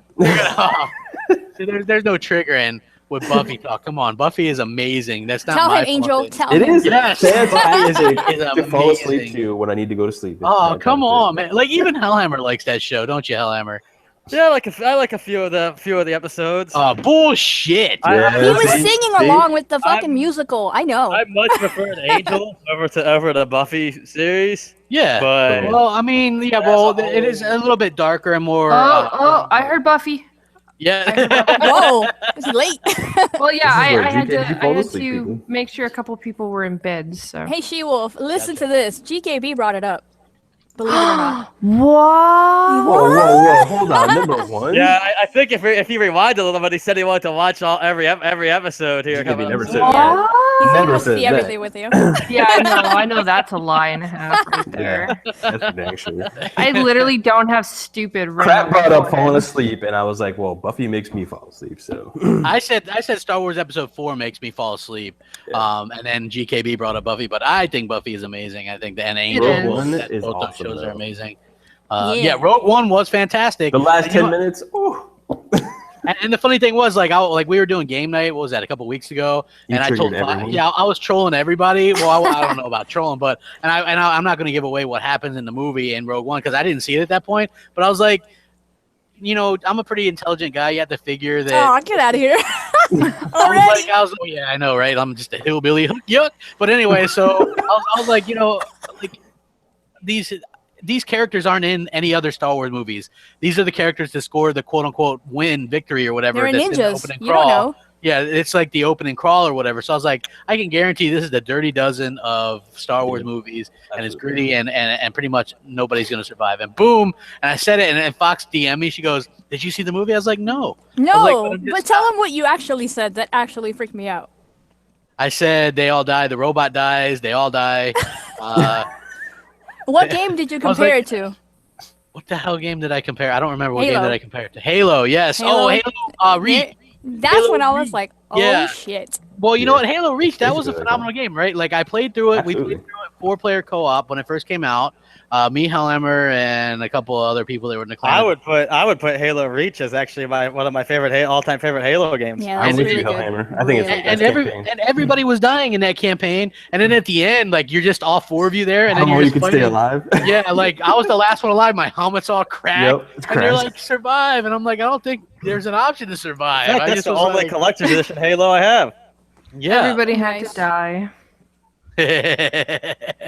Hey, yeah, but hopefully you guys are enjoying a little bit of the talk. I see Xbot in there. He's like, Halo. I heard you. What's going on? Hit that like button. Let's go, people. Yeah, so anyway, I also want to go over some of the exclusives coming to Xbox One, and then we'll see the interest there. There's Scalebound, there's Crackdown 3, Sea of Thieves, Forza Motorsport I'm actually 7. worried about Scalebound. You cannot be worried about Scalebound. That game is going to be amazing. Well, there's nothing to be No, worried no, about no, in no, there. no. I'm not worried about it being great. I'm not worried about that. I'm worried about it getting delayed again to 2018. It's not happening. Sure, Yeah. no, come on. Okay, we thought Mass Effect Andromeda was supposed to come out this year, but it's not. Now it's going to come out Yeah, this well, year. in 2016. Okay, in 2000, I'm still thinking we're in 2016. It was supposed to come out fall of 2000. Yeah, I know, right? Yeah, I know. Get with the times. Yes. It was We're supposed to come 4 out days fall in. Come on. 2016, but now it's coming out spring of 2017. I can see that happening with Scalebound if they end up having too much of a lineup where they're going to release Scalebound in spring of 2018. I think Scalebound's going to come out on holiday 2017. I don't think- that's yeah. gonna be- Think so? Yeah, it's going to be a Scorpio I launch. don't know. I think it's going to be Scorpio launch too. Reason being is you want a new IP. Like, Yeah. you don't want to do what Sony did with the Pro, which is just throw it out there with no games, no nothing. But what if they released it with Crackdown 3 and Cuphead? Well, Cuphead's coming out Q2. They Well, said what, middle okay, of the year. so they say. Like, let's be realistic with the games that have been releasing and their delays Well, and their actual launch dates. honestly, it all depends like when the Scorpio is coming out. Are they going to do like what they did with like an Xbox One S where it was like in August and then they had like a couple of weeks with different SKUs? Or are they just going to like release it in November? Like it all depends I on think like it's when going to they're be November because from what I understand, the dev kits are going out, the full-on dev kits in February Mhm. to developers. So far, all developers have been able to do is work on the equivalent, which the February dev kits, to those that don't know, really bodes well for like I know you probably don't, you guys won't agree, but the whole Vega It's not Ryzen. Vega. It's not Vega. Well, Not right. It's not. I'm It's just not. It's saying. not Vega. I'm just saying. I'm just saying. Well, here's the thing: is like, how could devs work on equivalent like with specs when Vega's not even out? Like, And Well- AMD has nothing that can Well, that hold even on. comes Did close you to read? that. Did you read that article on now. Windows Central? Because I did a video on it yesterday. Jez wrote it up from one of his sources or whatever. Obviously nothing to do with me, but it talks about how earlier in 2016 they started doing the game mode stuff, which basically scales it up automatically. So when you have a Scorpio, there's not going to be two different sets of games. It's just Xbox it's One gonna be games. one. Yeah. You pop in your Xbox One game and your Scorpio, like a PC, it's going to go, okay, bloop, bloop, bloop, bloop, bloop, 4K textures, bloop, bloop, bloop, bloop, bloop, 4K this, bloop, bloop, bloop. You know what I mean? Like their target for developers per this guy is 4K 60 on the Scorpio and 900p to 1080p on Xbox One. So I think that's very important and very interesting because I know GKB, you were like me and we're like, well, what are we going to get out of this? We want 60 frames. We want, you know what I mean? So I think that this goes a long way with helping that out because there's very little work involved with doing like the 4K Windows style textures and stuff like that. So we're not going to get like a bogged down version or anything like that. And I know we're putting like She-Wolf to sleep with the hardware talk, but no. I do think But, like, that. But Yeah, go ahead. what I'm trying to get at though is I get like the whole UWP and all that kind of stuff, but that really doesn't speak to hardware per se. I mean, that just speaks to like optimization for like the Scorpio and Xbox One. But like, I have a hard time believing that it's going to be Vega. It could be some custom chip, but I think it's going to be Polaris architecture based off the RX 480, and I think that's why people already have like kind of what the specs are. they don't have like the full dev kits yet, but they were given like you need to have these to start building games for, because they probably have RX 480 in there, because that's probably what it's going to be based off of. I think the teraflops and all that kind of stuff fits there. The price point fits there. Vega is just like you guys are going to see when they launch and they Vega's like it would be like the equivalent of them putting a Titan in there. Yeah, I mean, it's basically it's not gonna happen. As much as I wish it would, it won't. Yeah. And with Phil saying like, hey, it's going to be a price that you've seen before, Vega's not going to be a price that you've seen before. That's probably going to push it more towards something you haven't seen.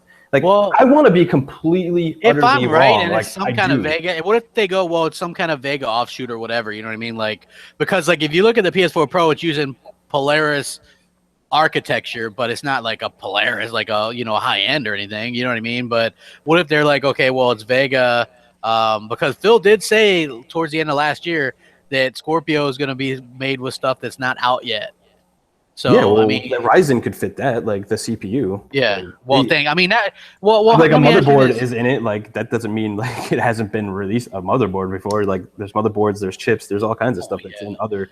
But I'm just saying, like I think Ryzen is probably what they're talking about, because like what you see with the Pro, you see that the CPU is the bottleneck. You see that the RAM and stuff is the bottleneck. Yeah, that's the big issue. That's what they're pushing, like the new stuff, Ryzen and all that kind of stuff. That's what I think you're gonna see. My ideal specs it's gonna be a Ryzen CPU or an offshoot, maybe one of the lower end models of that, a higher end Polaris GPU, and dedicated video memory and DDR4 for the system memory.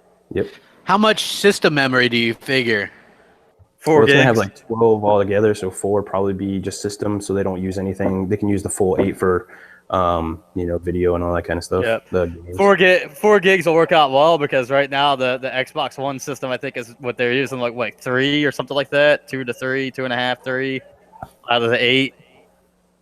Yeah, I'm not sure exactly how much the Xbox One uses right now, but it is. I think it's 3, because I think they can use like 4.5 or 5. Yeah. Here's to like answer some of the questions in the chat, because they're talking about like 460, 470, 480, and Vega's gonna have a similar thing. Yeah, but you're gonna be like, it's gonna start from like 480 and up. It's not gonna start from 460 and go up. It's kind of like Vega's gonna be their enthusiast grade, where you're gonna see people like overclocking the shit out of them, getting the highest crazy stuff with this kind of stuff. I think there will be there'll be multiple SKUs, but there isn't going to be anything that's going to be cheap.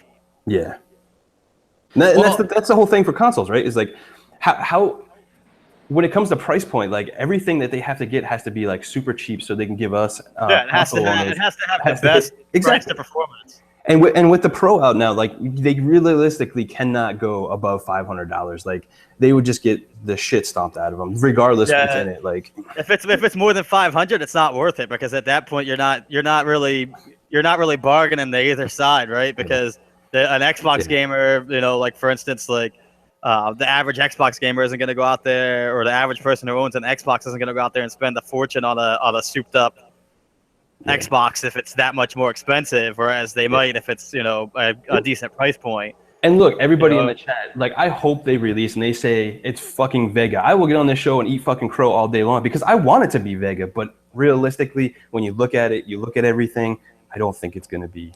Like, I'm sorry. Yeah, I mean, I hope it is too. I mean, I hope I'm wrong, but I just think that from experience that I've had with not only working in the industry and everything else, it's just that I don't think that it's too expensive. You're not going to see it. Exactly. Well, do you guys like the confidence from Microsoft so far? Absolutely. I mean, like Aaron Greenberg, day one, first day freaking 6:30 in the morning. He's like, Scorpio, regardless if it's Vega or fucking Polaris, whatever the hell is in it, it's still 6 teraflop GPU with probably a Ryzen CPU. That's phenomenal with 12 gigs of RAM. Like, this is fucking crazy. That's pushing you into a higher mid-range gaming computer, basically. Absolutely, like that's at a very good price. That's ecstatic. They should be happy about this shit. They should be bouncing off the freaking walls right now. We should be too. I am. That's what I'm saying. I'm mouth gagging. I'm baby birding everybody this year with Scorpio stuff, right? I'm just like baby bird. Here you go. Here's some Scorpio news, because people like it. You know what I mean? Like, and it should be, because it's not, like I said last year. It was that beast on the horizon, right? right, for the next year, but it's next year now. You know what I mean? Like we're here. Yeah, we're here it's now. this year. Yeah, it's this No, year. you're right, so- completely. I hear a lot of different people, obviously smaller channels and everything, and their favorite thing to talk about for this year is the Scorpio. So everybody's really hyped about it. Yeah, like, and I know She-Wolf, you're hyped about it too, right? Oh. What happened to the crickets? There you go. I was looking for them actually. I was trying to like get that stupid thing. Cause yeah, I'm sorry. It's I know, when you start I talking, can't wait to see it. when you start talking about the hardware and stuff like that, I want to see obviously the Scorpio. I'm excited to see the system, but the technology that's actually inside of it, it's cool. All right, don't give me like don't get me wrong on that. It's cool, but I still don't like. I don't sit there and look up all these like different chips and what they do exactly. And I just want something that works. It's not going to overheat. It's going to look good on my desk, and it's going to be able to let me play the games that I want to play. I'm not Yes. going to sit there and worry what's in it. Like that's their job. That's Xbox. That's Sony's job.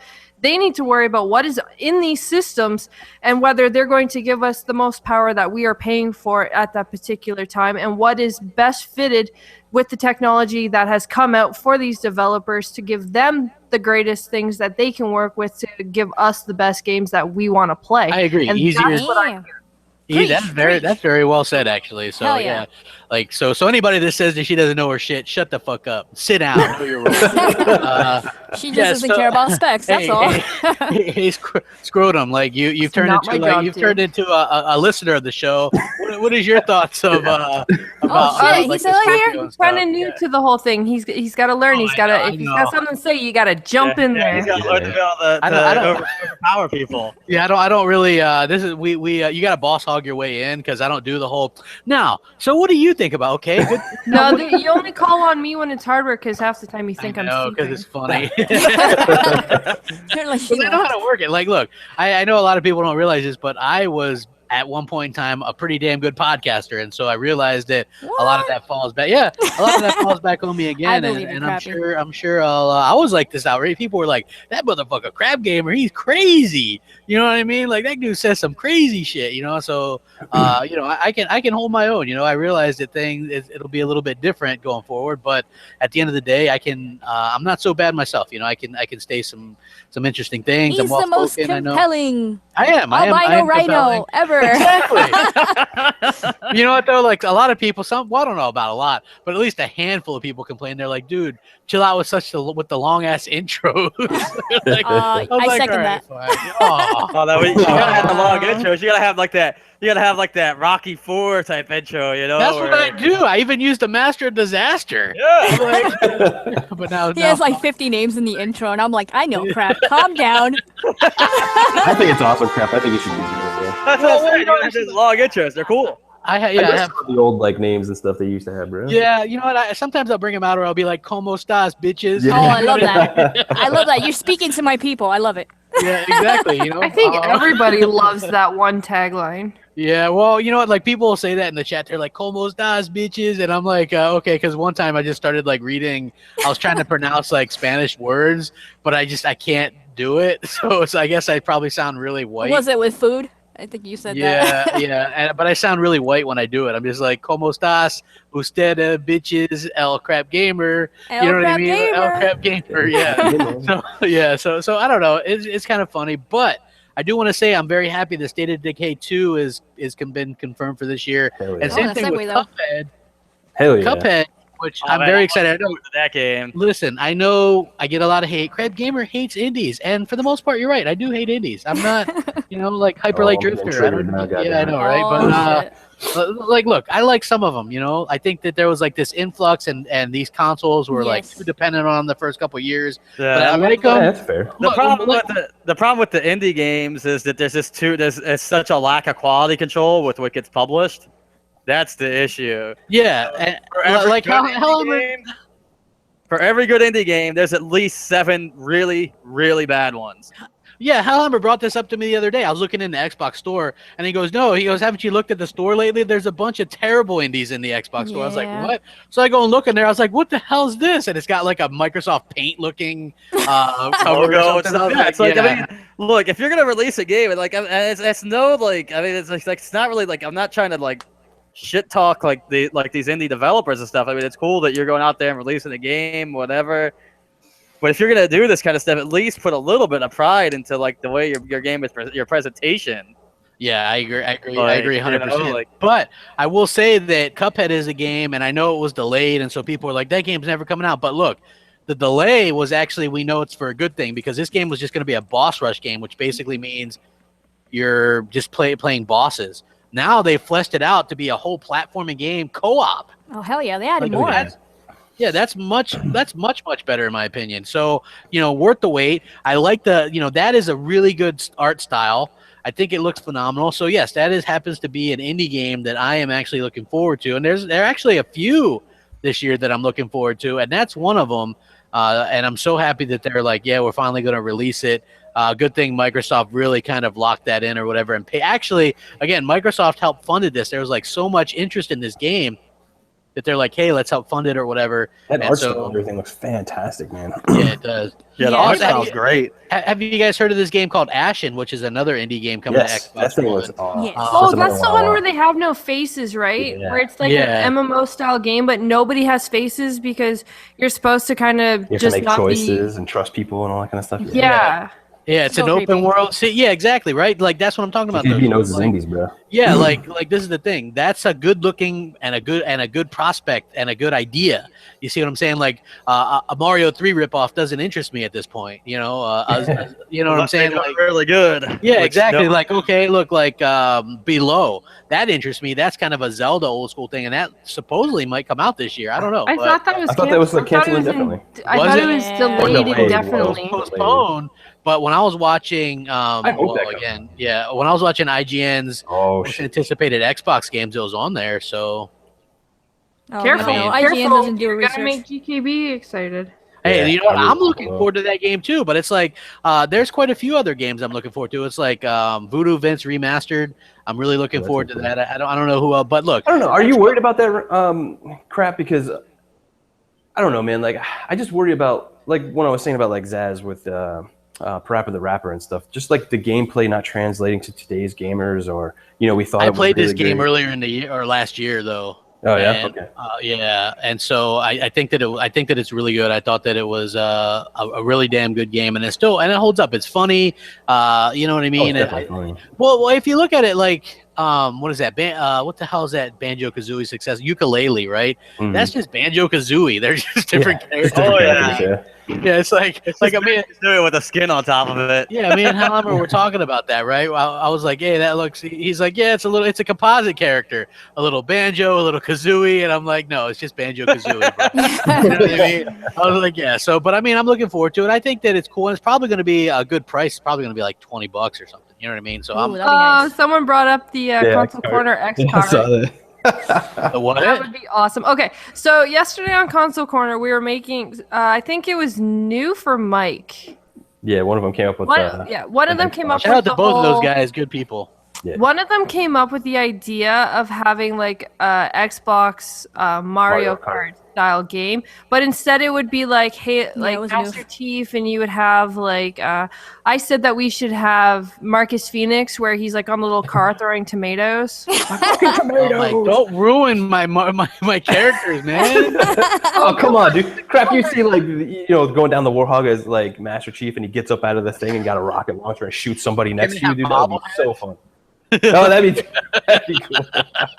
Like I don't know, like to me, Rare actually canceled, or Don Matrick canceled a Rare kart game. It was being made on the 360, which I thought would have been really cool because I thought that was a game. I like kart racers. If you want to know what one of the best kart racers is that Sonic All Stars Transform. Hell yeah. It's probably better than the newer Mario Karts. I thought that was a fantastic take on it. So I really like that style of gameplay, and I'm really looking forward to that as well.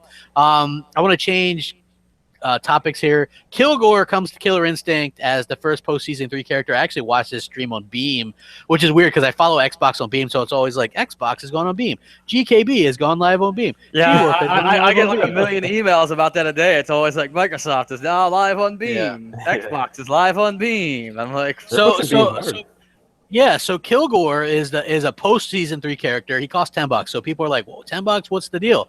Characters are usually $5. But actually, $5 of the dollars from the 10 actually goes to fund the Killer Instinct tournament.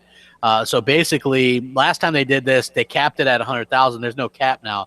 So however many people, because they sold the Shadow Jago, and then so that's how they fund the tournament. So basically, you're funding the game by buying this character, right? Hey, so I would import. Oh, there we go. Yeah, there you go. God. What's up? My mic's, I don't know. My mic's been screwy for like a half hour. I've been chiming in, and then I'm like, you ain't been chiming in shit. I've been like, I know. You guys are like, oh, you need to talk more. I'm like, I am talking. Like, you can't hear me. Well, no, I was just like, I hey, don't know what happened. It just stopped working. Yeah, you become a fan. Yeah. I did sleep a little during the hard way. You and she will both, but yeah. So anyway, like, no worries. So yeah, I think that's pretty damn kick ass, you know. And you're helping to fund the game. You're funding the tournaments. They're doing a tournament open for everybody. I think next week or something. And also they tease, because they always tease something at the end of these things. Jago has an ultimate finisher, like just like a what the hell are those damn things? Ultra combo thing. Yeah, they have them on, the other game where it's like finish them. Yeah, what the hell is those things called? Fatality. Yeah, sort of like that. So, the thing. Yeah, the fucking thing, guys. You played it recently, Crappy. What happened? I know. Well, okay. So now like they're getting finishers and stuff. Like it looks like all the characters are getting finishers. That's awesome. I don't know like who here is like a big fight, but this is like a fighting game done right. I just like how they keep adding to it and working on it. And, hell yeah! Like you know what I mean? Yeah. Like they even mentioned in the engine. Yeah, there's 6 million people actively that play the game. So it's a phenomenal game. Like, yeah, it is. Like I think it's really well done. It's probably my favorite. One of the good things that I like is the achievements. Like they're not difficult. They're not. Oh yeah. You can get them offline. Especially with each character for different reasons. Yeah, especially like survival and stuff like that. If Crapgamer can get the achievements on a fighting game, then they must be easy. Well, yeah. Well, that's the guy who refuses to play me in Killer Instinct. I'll play you anytime. Hellhammer refuses to play me in Killer Instinct. I was like, "You want to play me in Killer Instinct?" He's like, "No, I'll just beat you too bad." When somebody says that, when somebody says that, you know that there's a bit of an issue. Yeah, so, okay, I want to talk a little bit about, it looks like we're going to get a Bloodborne 2 or Demon Souls 4, or possibly both. Damn. Yeah. I actually like Bloodborne. I got to do Demon Souls 4, though. They haven't done 2 and 3. Yeah. They have. Would it be Dark Souls? Yeah, Dark Souls. I'm sorry. Yeah, my bad. Hey, thanks for correcting me and making me look like a dick on my own podcast. Yeah, so Dark Souls 4 or Bloodborne 2. I was just like, I was like, wait, what did I miss? Yeah. Well, I mean, look, here's the thing, right? And I mentioned this. This looks like they're starting to do annual series out of this franchise, but nobody seems to call it out. It's like everybody calls out Forza, they call out Call of Duty. But why isn't anybody calling out this franchise for kind of milking it? You know what I mean? Like Final Fantasy's on 15 right now. Like, yeah, Final Fantasy's on 15. Actually, like there's 12 Ratchet and Clank games. I know they rebooted it or whatever, but I mean, like you guys liked the first Bloodborne, didn't you? Yeah, I actually enjoyed it. I could have picked it up for $9, but I was like, nah. I still think Dark Souls or Demon Souls is the better game per se, because I love Dark Souls. I'm excited for a new Dark Souls and a Bloodborne. If I was to guess, I'd probably say like Bloodborne's going to come out like probably this year, and then Dark Souls come out like the following year. Yeah, they can split them up. But you do see them sort of like annualizing these, right? Absolutely. I mean, those guys like pump out games like crazy over there, so that makes sense. Absolutely. So I mean, look, are they teasing both? Yeah, like the rumor is they could be working on both. I mean, you think Bloodborne will still be PS4 exclusive, and then Dark Souls multiplat? Sony owns the Bloodborne IP. Yeah, they own the IP. Yeah, so they own the IP on that. So yeah, like and so that, I mean, that'll be the way it'll be. I mean, maybe that'll be their surprise game this year because remember that was a 2014 game? I think so. 14 or 15? I think it's One of 15. them. It was 14. No, it was 14. Was it? Because it came out the same time, about a month before or after the order. Worldwide for PlayStation 4, March 24th, 2015. Yeah, 15. 15. God damn Month, it. 2 year. Yeah. Because I mean, 15, then Dark Souls 3 came out in Wrong 16. again. So 17. Hey, I'm always wrong. Bloodborne. Damn. Exposed. Oh! You think that's funny, right? Like, and this will be just a deviation, real quick. So yesterday we're playing Battlefield 1, and we're playing with a clan member that from from our clan from back in the day, and who I haven't really played with in a while. And so he's like, we were playing Battlefield 1, and he starts mentioning, he goes, "Wow, crap!" He goes, "You actually are kind of popular and stuff, like followers and YouTube and stuff like that." And I was like, a little bit. And then Hellhammer chimes in. You should see the haters. Just type in Crapgamer exposed. I was like, why would you do that? What I looked up to was where he accepted that award, dude. That's the best I one. did not accept an award. But anyway, I just thought it was funny because even this guy who's you like, accepted the award. fuck you, Hellhammer. Even this guy was like, he goes, Troll "Man, why-" Hammer. he goes, why are people so angry? Like to the point of like, looks like they're gonna have a stroke. You know what I mean? Like, I don't get it. And I was like, he goes, but you must be doing something right to get him that worked up. And I was like, I guess. I don't know, man. He's like, it seems like what, you're pro Xbox and they're not? And I said, yeah. He goes, what are they, like PC and PS4 fans? And I was like, that's the main haters, I guess. You know what I mean? But yeah, I just thought that was a little bit fucking funny. Your own brother throws you under the bus. That's hilarious. Oh, Hellhammer does that all the time. Like, he'll sit there and watch. Like, I used to, like, hear him watch these videos and shit, like where people and he's laughing and stuff. I don't know. It's like I can laugh at some of this stuff. I've never actually seen these videos, with the exception of like one or two. But yeah, I just thought it was kind of fucking interesting that that was going on. Also, there is some interesting Nintendo news that I wanted to kind of hit on. As well. Boy, shut up! Yeah. On my list. What? Come on. I thought you liked me. What happened? I do. Come You on. made fun of his list. Yeah, my lisp.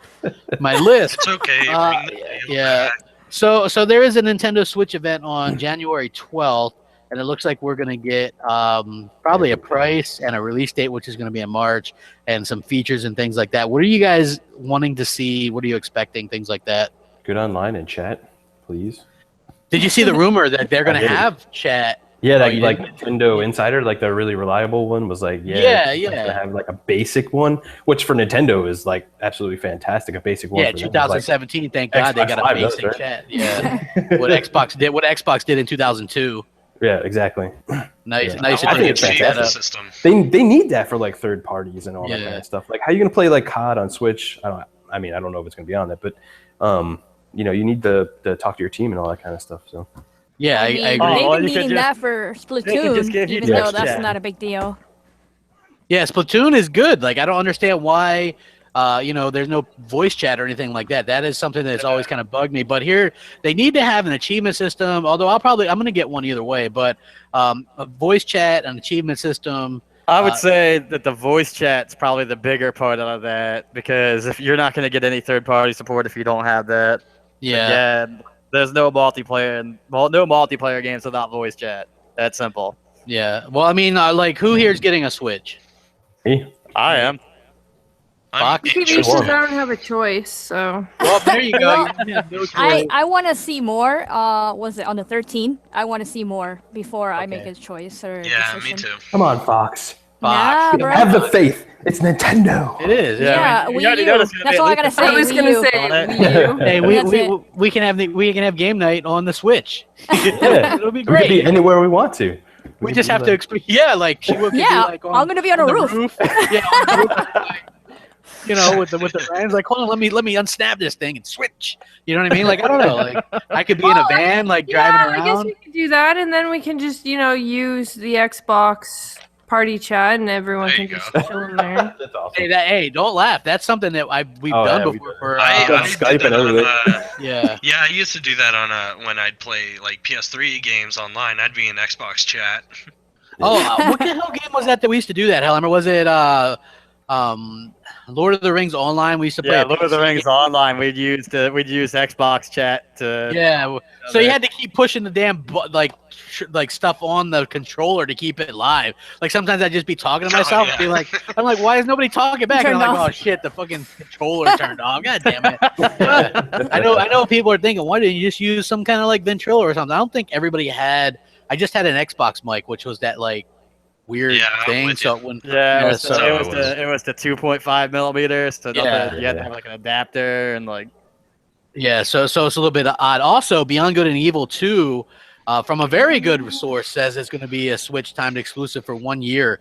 I mean, what's your thoughts on that? I mean, that's supposed like this is how the rumor goes. For 1 year, it'll be on the Switch, and then you'll be able to get it physically or digitally. And then after the year, you can only get it digitally on Xbox One or PS4. See, this is what I was talking about like earlier, crap, and I was like, I hate when they do this because kind of when you find out like leaking that it might be on other consoles, I'm almost like hesitant to even buy it then for the Switch.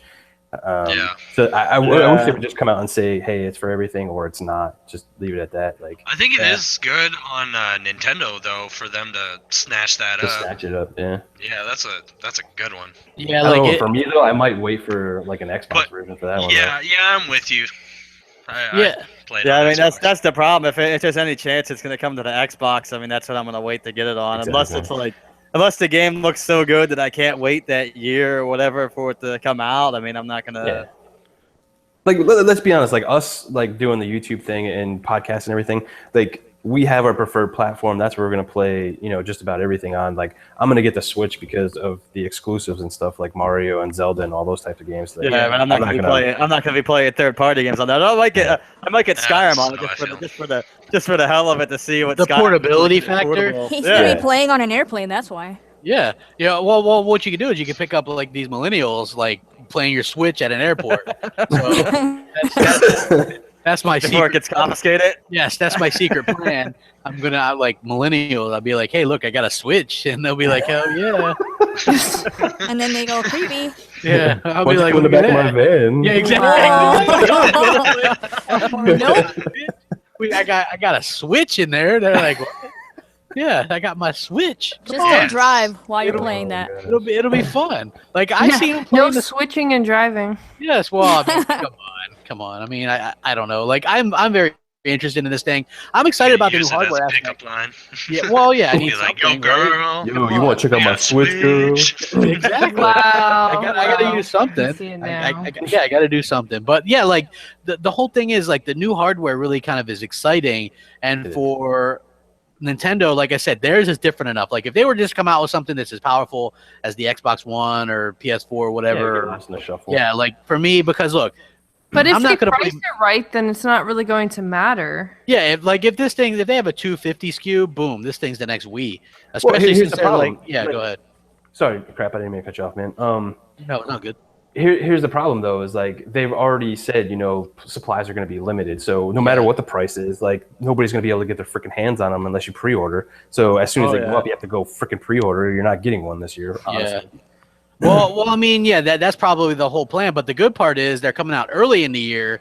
So as opposed to like a November thing, which is good because and this could actually put Sony in a bad spot because they're coming out early in the year, which is at a time when Xbox One and PS4 usually slow down in sales.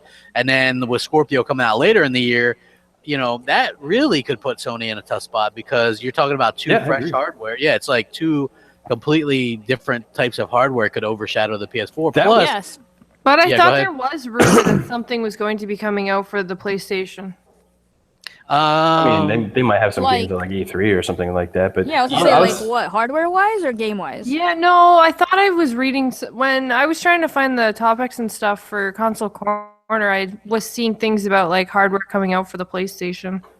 Well, maybe a new control. That would be nice. Yeah. They're definitely not going to be like, it's not going to be a PS. Well, as much as the fanboys want, they're like PS5. Yeah, I doubt it. That's too soon. And I think that's going to be kind of like, because we were doing the predictions for 2017 in the Console Corner, and I was like, I think PS4 or Sony is going to show some really cool things at E3, but I think they're going to be overshadowed by the Switch and the Scorpio, because I really think the Switch is going to do well this year. And I think at E3 they're going to show off some really cool stuff, some fan favorites from Nintendo, and I think they're going to have a big showing there. And I think, honestly, with Scorpio and the Switch, it's going to kind of drown out Sony this year. Yeah, and I don't mean that in a bad way. I think Sony is fine. Yeah, it's just the fact that it doesn't look like they're going to have. It's hard to compete with new hardware. Yeah, exactly. Especially the Pro. That's not a huge leap, and it was probably developers weren't really working on it for a while. You know what I mean? So it's a lot of back patches to older games and stuff. It's not a clear cut, it's not a true 4K system. So it's a little bit in between. He just triggered some people with that. Oh, it is. It's just a little bit in between or whatever. So you're gonna have the Switch, and then also the rumor is that the Zelda game will be a launch game for Switch. I've heard variant things on that though from various. I heard the Wii U version's not coming out at that time, but that the Switch version is coming out at that time. To be honest, they should just drop the Wii U version. I agree, especially if it looks as bad as what we saw. They should just drop it. Look, the problem is, they're not even producing Wii U's anymore. So the fact that they're going to be putting any new games out on that, it's just a bad idea. Isn't that the hilarious Hellhammer? They were like, "Oh no, we haven't canceled the Wii U," and then a month later, they're like, "Oh yeah, we canceled." They're like, "Yeah, we canceled that Wii U." Yeah, so I mean, look, I'm looking forward to that Mario game. Piques my interest, any kind of Splatoon stuff. Hopefully they incorporate some kind of party. Do you think they're going to end up doing the whole supply and demand thing? Or do you think they're actually going to stop and think about that and release enough of the Switch? Here's the problem with Nintendo, is that even though Nintendo makes a lot of money, right? But the problem with their consoles and their hardware is that they're never. I don't think Nintendo ever has good numbers with how popular something's going to be. So they don't. And they can't afford. And they can't afford to be like, hey, I'm gonna put out an order for what I think this is for a super large order, and then not have it flop. Yeah. So Nintendo has to generate their own buzz and supply and demand kind of thing. So they have to release a little. Yeah. Now you know what Nintendo's doing that I think is smart, and I realize this is an Xbox podcast, but look, I'm trying to diversify a little bit, and this is part of the game, and so if it that's why I saved it for the end. So I figure some of you guys leave, whatever. But for me, what Nintendo did back in '85 to really kind of save gaming, which they don't get enough credit for, is they actually went to these stores and they're like, hey, here's this, they sold it, they sold the idea. They're like, it comes with this robot, whatever you don't sell, we'll buy back. They really kind of went to the people, and they're kind of doing that with this. They're going on a Switch tour or something like that. They're actually giving people the chance to play this thing. It seems like they're doing some things right anyway, in my opinion. I like when they do that, when they change things up. I was going to say switch it up, but I'm like, no. That would have been cheese. No. I like when they do things like that that's different, and they try to, go out of the norm, because, we know Nintendo. They like to change things and add new things and make it different. So the fact that they did that back then is awesome, because it did save a lot of gaming, and we owe a lot to them. And right now, they're trying something new, and we're all interested. So all our eyes are on them right now. So they need to do the right thing, definitely. Yeah, because we all want to play Mario, not Mario. I'm just saying, it's definitely not. Funny. We got everybody tries to do it. That was pretty good, though. Well, that one wasn't bad. Suing people. That's what I need. Well, do you know how rich I would be? Why not? Everyone else can complain that they're stealing things, so why can't I? Yeah, I guess. But I mean, look, I'm excited for it. I think that it's going to be a cool thing. But I do want to change the subject real quick, because I got a couple more things I want to cover before we end. Black Sea Games forms, and they're an independent developer now. Those are former Crytek developers, so they've opened up their own studio, and they say they're going to make hardcore games. So I think that's a little bit of good news coming from that sector. I mean, what is your guys' thoughts on that? I'm happy to see some good news coming out of that. I wonder if did they define hardcore games though? Just hardcore games. I don't. Yeah, I mean, that's such a broad term nowadays, because it used to be that the core games used to be stuff like Mass Effect and even Call of Duty back in the day. But now, core games can literally range from everything from anything. From mobile card games to whatever. It is, though. That's the problem. Putting games into separate categories or its own categories is so hard nowadays, because they intertwine them so much with each of the categories that determining which is which, it opens doors to a lot of things, and we need more details. What exactly is going to be hardcore? Is this going to be like some super hard game like Dark Souls, or is this going to be just like hardcore where it's like shoot 'em up, ready to kick ass kind of thing? Like, we need a little more definition than just hardcore games. I don't know. Hardcore sounds pretty badass to me. I mean, if we look at the type of games that Crytek's developers have worked on before, though, it's obviously probably going to be something shooter wise or something like that, which is actually kind of unfortunate, really, because the shooter market's already so like saturated, over bloated and saturated that any new shooter game, unless it's extremely good, isn't going to go anywhere. Do anything. I think I'm one of the few, but I actually liked like Crisis 2, 3 was okay. Crisis 2 was so boring. I know. Well, their stories and stuff suck, but they did have like unique mechanics and stuff like that. They did try to change up the first person shooter genre and stuff, like adding powers and stuff like that. I don't know. And so to me, the Crisis I have a little I'm interested in what they're gonna do. Yeah, I liked Rise. To me, the Crisis games will always just seem more like a benchmark or like a test suite to test out hardware.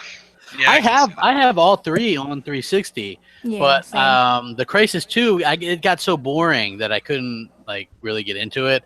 I don't know.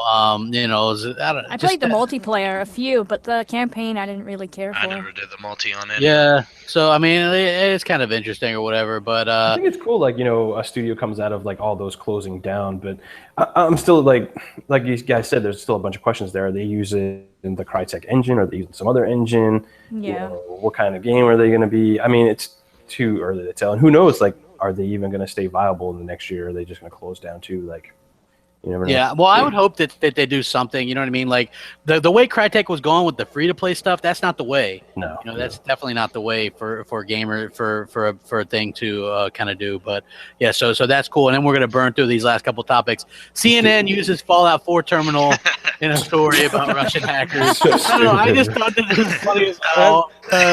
This look at the terminal. It's like the green text, like that's from like the 70s and 80s, and they're like Russian hackers, blah blah blah. Here it is, and it's like that's how you hack.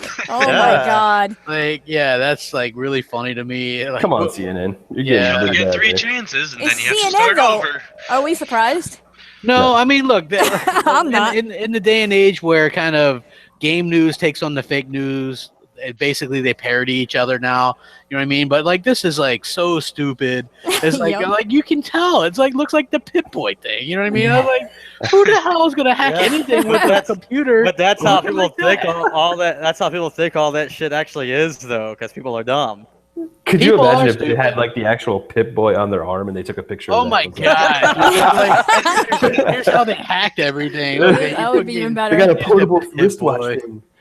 Yeah. Can't trust I don't CNN know. though. They literally get their news from like Twitter, so whatever. Oh, that's a bad place to get news. That is. That's a terrible place to get news. But I just for me, I just thought this was hilarious. Like, this might be one of the first podcasts where I'm going to be able to get every single topic in. Hell yeah. That's I think pretty everybody needs to take shots every time you say that's just funny to me. Huh. Now I'm self-conscious. Damn shit. I thought I made him feel bad. Oh my god, it's funny to me. I'm like, that's like 3. Okay, I've been doing really good when I stopped saying that. But then you said it in one of your videos, so there. That's funny to me. Anyway, also, thanks for making me feel bad. Welcome. Battlefield 1 player count is about even on Xbox One and PS4, despite more copies sold on PS4, and the Xbox One user base on the game has actually grown steadily since the game's launch, where it's declined on PS4. So I would say, like I've been saying, that the PS4 kind of reminds me of this generation's Wii, where it's really popular, but maybe people aren't playing it as much as the other, No, it's like the cool thing, like let's go buy a PS4 for. I mean, not only that though, right? Like, I mean, we even know from when we used to play on PS3 that not as many people play online. I mean, so Xbox Live, Xbox Live is obviously where you're going to go to kind of play that type of game or whatever. But like, are you? That goes back to like what we were saying before. Crap is like resolution really doesn't matter to gamers. Like, they're going to play it where they play it and where they're going to want to have fun and where their friends are. Like, if they cared about resolution on that shit, they'd be on like PS4 or PC, and they're playing on the Xbox just as much as anybody else. So I was gonna say, I think they'd be more on PC. If they care that much, they'd be on PC. But when it comes to consoles, like, I'm pretty sure if you were to go and ask any of the gamers in the community and stuff like that, and you say, why do you play your console? They'll either say, well, because this is the console I grew up on, or they're going to say, because that's where my friends are playing. Regardless of which one it is, if it's Xbox or Sony, that's what they're going to tell you, and it's the truth. Yeah, I agree. Like, for me, that's why I don't even have PS Plus right now, is because I would never play, unless it was something that was like exclusive. It would take something exclusive, like I said, like maybe the baseball game if me and GKB got it, and we're like, it would take something like that to get me to kind of, exclusive big multiplayer kind of thing. Yeah, you know what I mean. But they don't even seem online. What? No, God, no, no. Terrible. I can't stand it. No, but like, those games. To tell you the truth, like, not to put like my brother and his friends out there, but most of them just use it for media, and and some of them are actually switching to PC. So I'm not even surprised right now. Yeah, well, you know what? Here's the thing. Like, with even the Killzone games, the one that I've gotten the most into is the one on the Vita. Oddly enough, like I've actually played that one more than the other ones. I don't know, just even from a story standpoint, I'm not even sure if Guerrilla Games made that one. That's why I'm hoping like hell that Horizon Zero Dawn is good. Because if not, then what the hell else is there new? Like, I'm curious about their story. Well, that's the thing too, is like they really don't even talk about the story. They just show a bunch of pretty visuals and stuff, which Guerrilla's always known for doing, but they're not showing the story, which always worries me about Guerrilla Games. Yeah, I'm like wondering why. Big action, but little talk. Exactly. I'm wondering what those Transformers are doing. You know what I mean? Like, why are they? Why is the Transformer eating the other Transformer? It's like, Beast Wars. To eat? Like, I don't know. Do they got to eat to survive? Like, I don't know. Those are the questions that I wonder about, like, all the time. And then, like, the last topic that I have, which is something that Hellhammer and GKB will probably find funny. Oh, shit. Steam survey has some surprising statistics in that a large percentage of Steam users' primary resolution is under Full HD, which is under 1080p. Yep. 24.76, so basically 25% are playing at 1366 times 768 resolution. I will say that might be a little bit outdated because I have the most updated numbers. 1360 by 768 is, or 1366 by 768, which is 720p, is at 24.76, but 1920 by 1080 is at 38.21. Yeah, that's the one, 38.21, while only 1.8% run at 1440. So like, I always find that odd because I'm not really like, I know it comes across as I hate PC and I like to joke around a little bit about that, but I think one of the things that I actually dislike is the whole we're better than you type thing, right?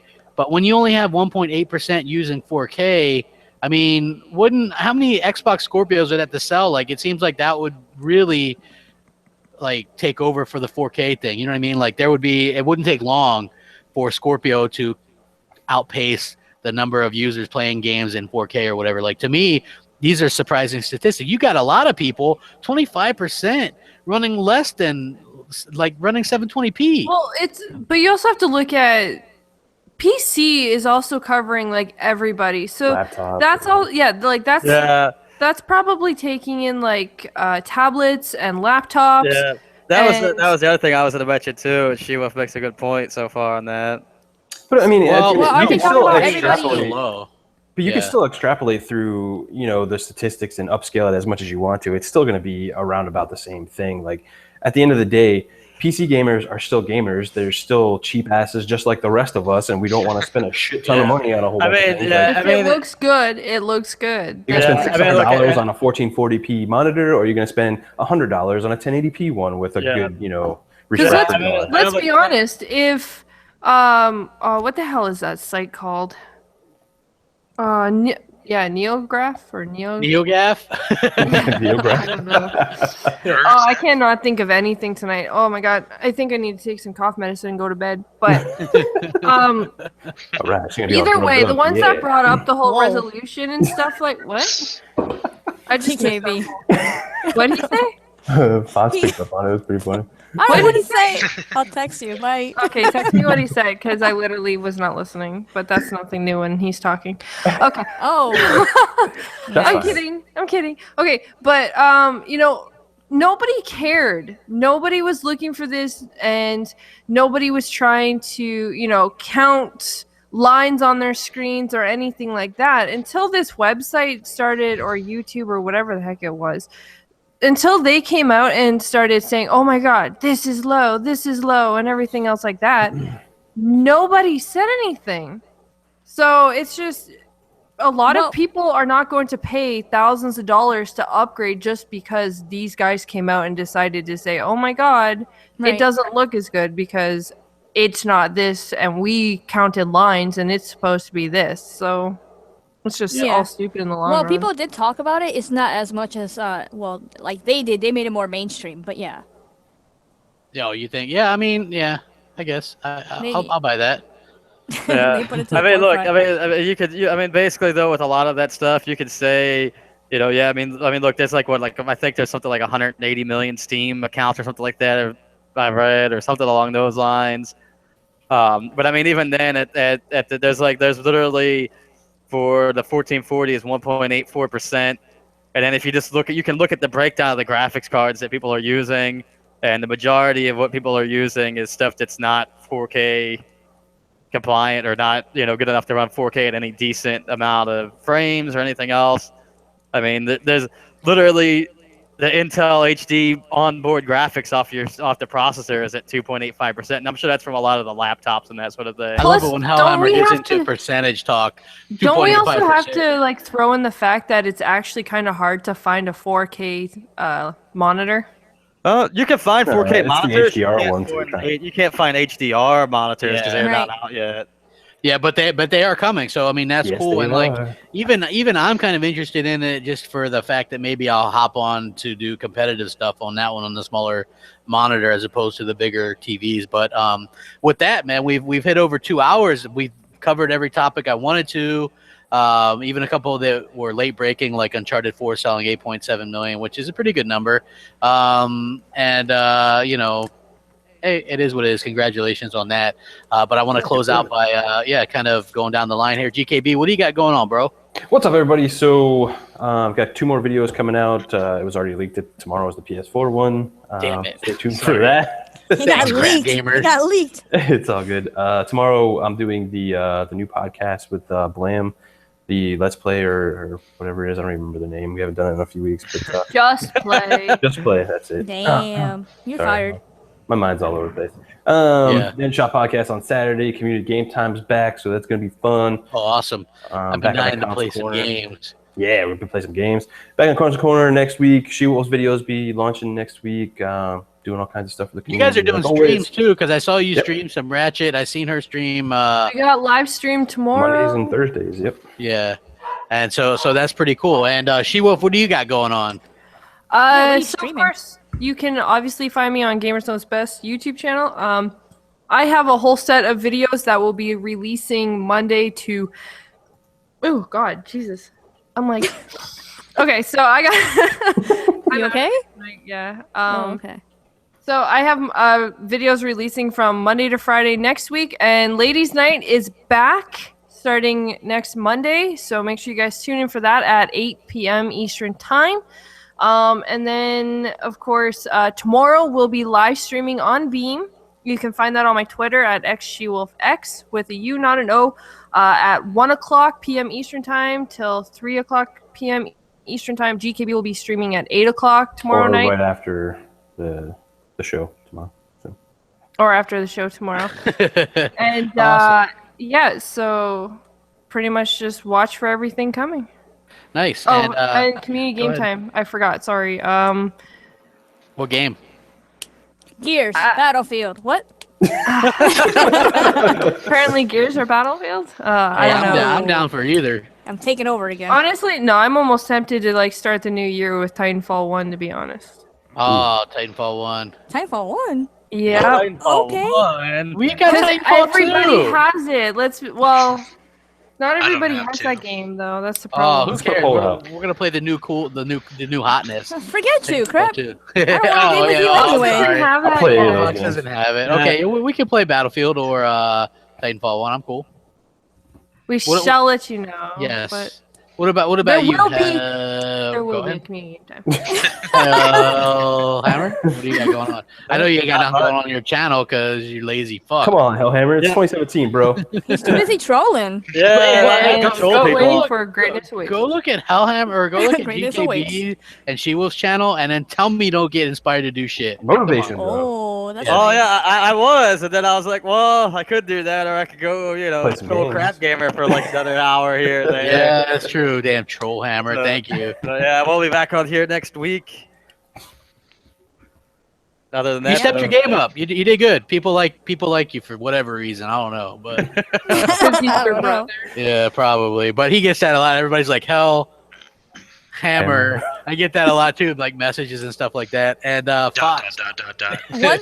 One day you should introduce him as Hell, and then when you end the show, just say Hammer. the